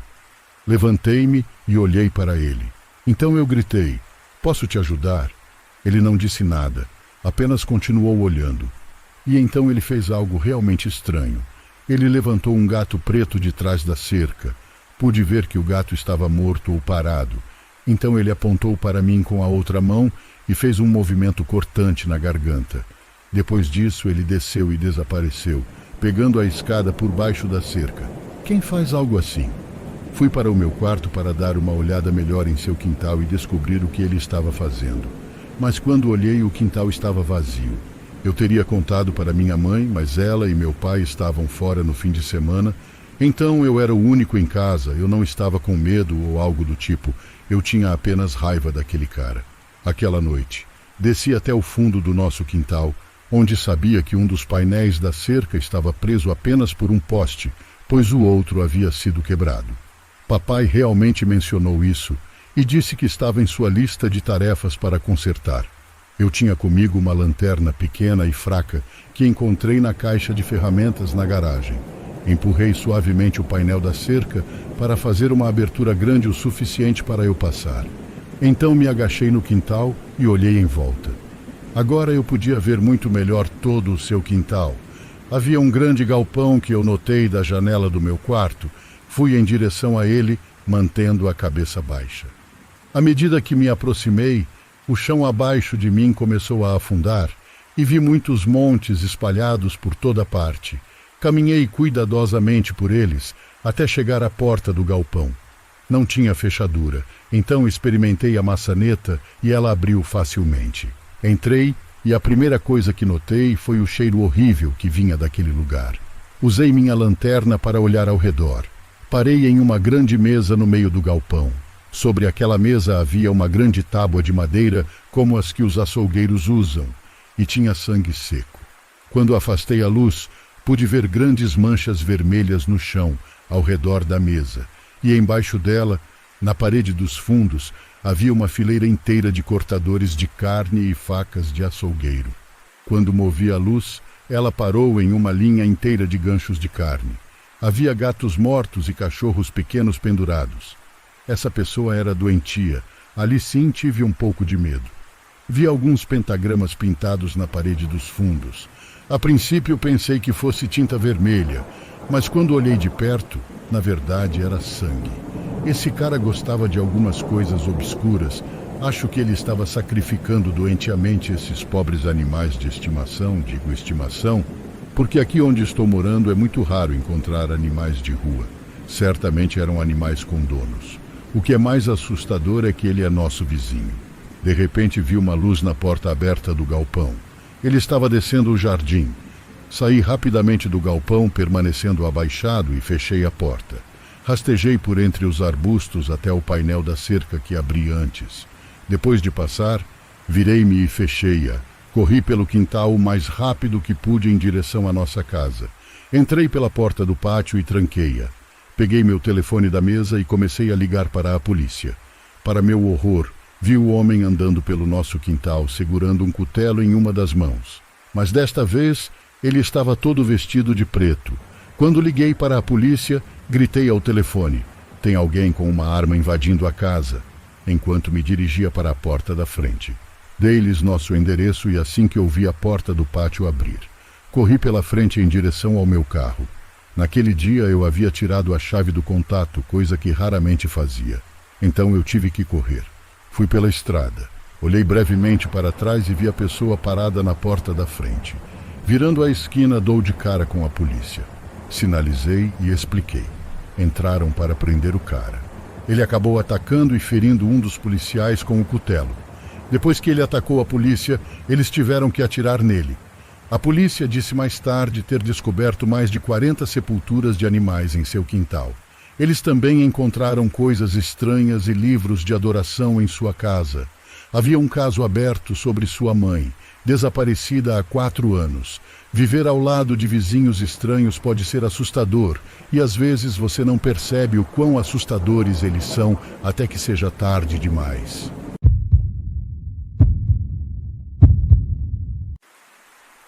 Eu estava dirigindo pelo Colorado no meio da noite. Devia ser 1h da manhã. Parei para abastecer e fazer um lanche em um posto de gasolina. Depois disso, voltei direto para a estrada.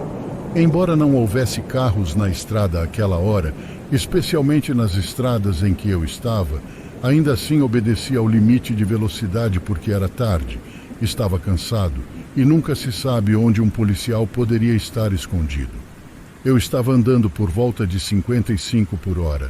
De repente, aquele temido brilho de luzes apareceu no meu espelho retrovisor. Olhei no espelho e vi o carro atrás de mim com as luzes brancas e vermelhas piscando. Então parei, mas não antes de olhar para minha velocidade e confirmar que estava apenas 3 km por hora acima do limite de velocidade. Parei na beira da estrada e o veículo atrás de mim também. Eu fiquei irritado. Eu nunca tinha sido parado antes e sou sempre um motorista cauteloso e cuidadoso. Imediatamente senti como se estivesse sendo parado ilegalmente. Quando o policial se aproximou do meu carro, baixei a janela e ele me cumprimentou, pedindo minha licença e registro. Tentei agir como se conhecesse meus direitos e não fosse simplesmente me curvar por ele. Então perguntei: há algum motivo para você ter me parado? Ele disse que chegará a isso em 1 minuto. Eu disse a ele que não estava correndo e que nenhuma das luzes traseiras estava apagadas. Não quero lhe entregar minha carteira de motorista se esta for uma parada ilegal, eu disse a ele. Então dei uma olhada em seu uniforme. Parecia estranho. Ele estava todo de preto e com um colete preto que lembrava um colete de polícia, mas seu colete não dizia polícia em lugar nenhum. Seu distintivo também não dizia polícia, dizia Força-Tarefa Criminal. Ele continuou insistindo na minha licença e registro. Perguntei-lhe o número do seu distintivo.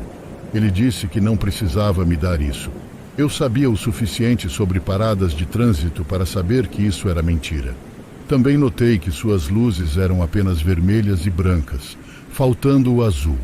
Eu não tinha 100% de certeza se isso poderia ser um indicador de um policial falso, mas junto com todo o resto só tornava tudo mais suspeito. O homem começou a me pedir para sair do carro. Eu disse respeitosamente: não me sinto confortável falando com você até que você consiga um supervisor aqui. Ele aumentou o volume de sua voz e seu tom ficou mais assertivo. Enquanto ele repetia para eu sair do carro, respondi: não acho que você seja um policial de verdade. Se for, não terá problemas em trazer seu supervisor aqui. Fechei um pouco a janela e ele não gostou disso. Ele gritou para eu abrir a porta enquanto colocava as mãos na minha janela e tentava destrancar a porta. Afastei suas mãos enquanto ligava o carro e o colocava em movimento, e o ouvi gritar: pare.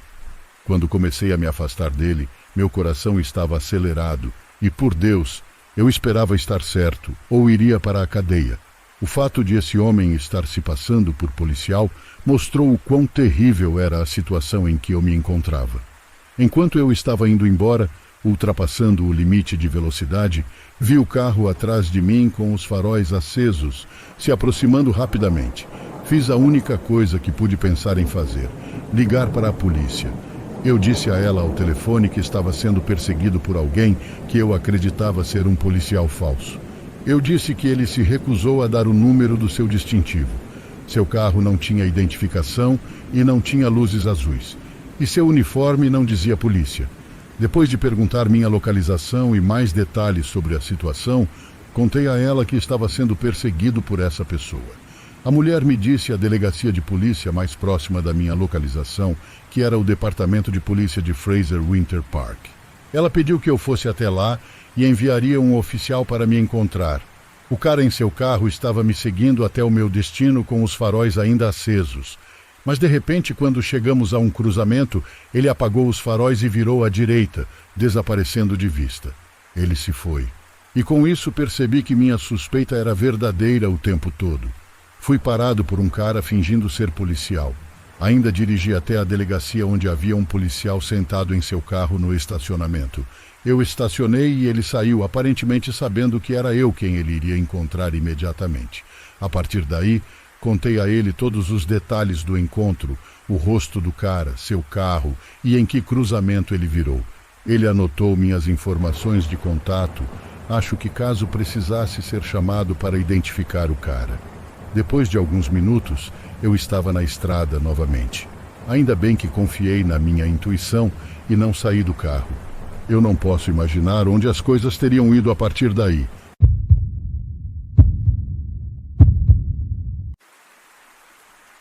Quando eu tinha 15 anos, eu estava em uma situação mental muito ruim. Dito isso, eu estava deprimida, solitária e desesperada pela atenção de alguém. Acabei por criar uma conta em um aplicativo de encontros. Entendo que me coloquei em uma posição perigosa para predadores, ainda mais por conta da minha idade. Depois de deslizar para a esquerda e para a direita por cerca de 1 hora, conheci um homem que chamarei de Red. Red tinha 26 anos, pai de 2 lindas crianças e era porto-riquenho que havia se mudado recentemente para a Flórida. Ele falava muito bem o inglês e tinha um charme sempre que falava. Quando eu disse a ele minha idade, é meio assustador pensar agora como ele estava bem com isso. Ele simplesmente me disse que não teríamos nenhuma relação e que seríamos somente amigos. Conversamos por alguns meses antes mesmo de mencionar o encontro. Quando conversava com Red, me sentia feliz, inteira, como se finalmente tivesse alguém me apoiando. Nas primeiras vezes que nos encontramos, estava tudo bem. Fomos até outlets, ao Disney Springs, ao cinema. Ele era um cavalheiro. Ele segurou minha mão, abriu portas para mim e também manteve as mãos longe de mim. Nós nos acabamos por se beijar, mas foi coisa rápida. Cerca de 6 meses depois de nosso relacionamento, fiz 16 anos e o convidei para ir à minha casa. Claro, ele concordou de todo o coração. Estávamos assistindo a um filme quando ele me beijou de uma forma que nunca havia feito antes. De uma forma que eu nunca tinha sido beijada, era esquisito. Foi surpreendente e, sem precisar dizer, assustador. Comecei a ficar com medo. Finalmente percebi que este era um homem adulto e eu ainda era apenas uma criança. Saí da cama e disse que ele precisava ir embora. Eu não estava pronta para isso. Seu rosto imediatamente se contorceu de raiva e ele se aproximou de mim, tentando me convencer a não fazê-lo ir embora. Ele estendeu a mão para agarrar meus ombros e por instinto empurrei seu peito para fazê-lo recuar, apenas para um empurrão forte ser devolvido diretamente a mim. Uma dor quente e aguda de repente me dominou, espalhando-se pela parte de trás da minha cabeça e pelo resto do meu corpo. Então tudo ficou preto. A próxima coisa que percebi foi que estava ouvindo um grito de gelar o sangue, confusa e fraca demais para abrir os olhos completamente. Eu mal conseguia dizer se era minha mãe. Senti uma umidade na cabeça e meu corpo estava muito frio. Foi exatamente quando percebi que algo estava realmente errado e perdi a consciência novamente. A próxima vez que acordei foi em uma cama de hospital. Minha cabeça estava latejando e doendo nas costas. Estendi a mão vagamente para sentir de onde vinha a dor, e as pontas dos meus dedos roçaram uma fileira de grampos e uma área agora careca na parte de trás da minha cabeça. Isso me fez estremecer. As coisas passaram rápido daquele ponto em diante. Um médico, minha mãe e meu pai explicaram que devo ter escorregado e batido a cabeça no parapeito da janela, pois foi aí que ocorreu o primeiro impacto antes de cair no chão. Minha mãe veio ao meu quarto para me acordar para a escola pela manhã e me encontrou deitada em uma poça de meu próprio sangue. Ela pensou que eu estava morta porque minha respiração estava muito fraca. Eles não tinham ideia de por que eu tinha escorregado e eu estava muito envergonhada e envergonhada de mim mesma para contar a alguém o que realmente eu me lembrava de ter acontecido. Não achei que merecesse justiça pelo que Red fez comigo. Mais tarde, descobri os presentes decorrentes da lesão, perda auditiva no ouvido direito e incapacidade de reter memórias antigas. Embora eu estivesse triste com isso, estava feliz por estar viva e por nunca mais ver Red. Agora, com 18 anos, há alguns meses, me inscrevi em outro aplicativo de encontros. Porém, desta vez eu não fui a nenhum encontro. Procurei sinais de alerta e no primeiro bloqueei quase todo mundo.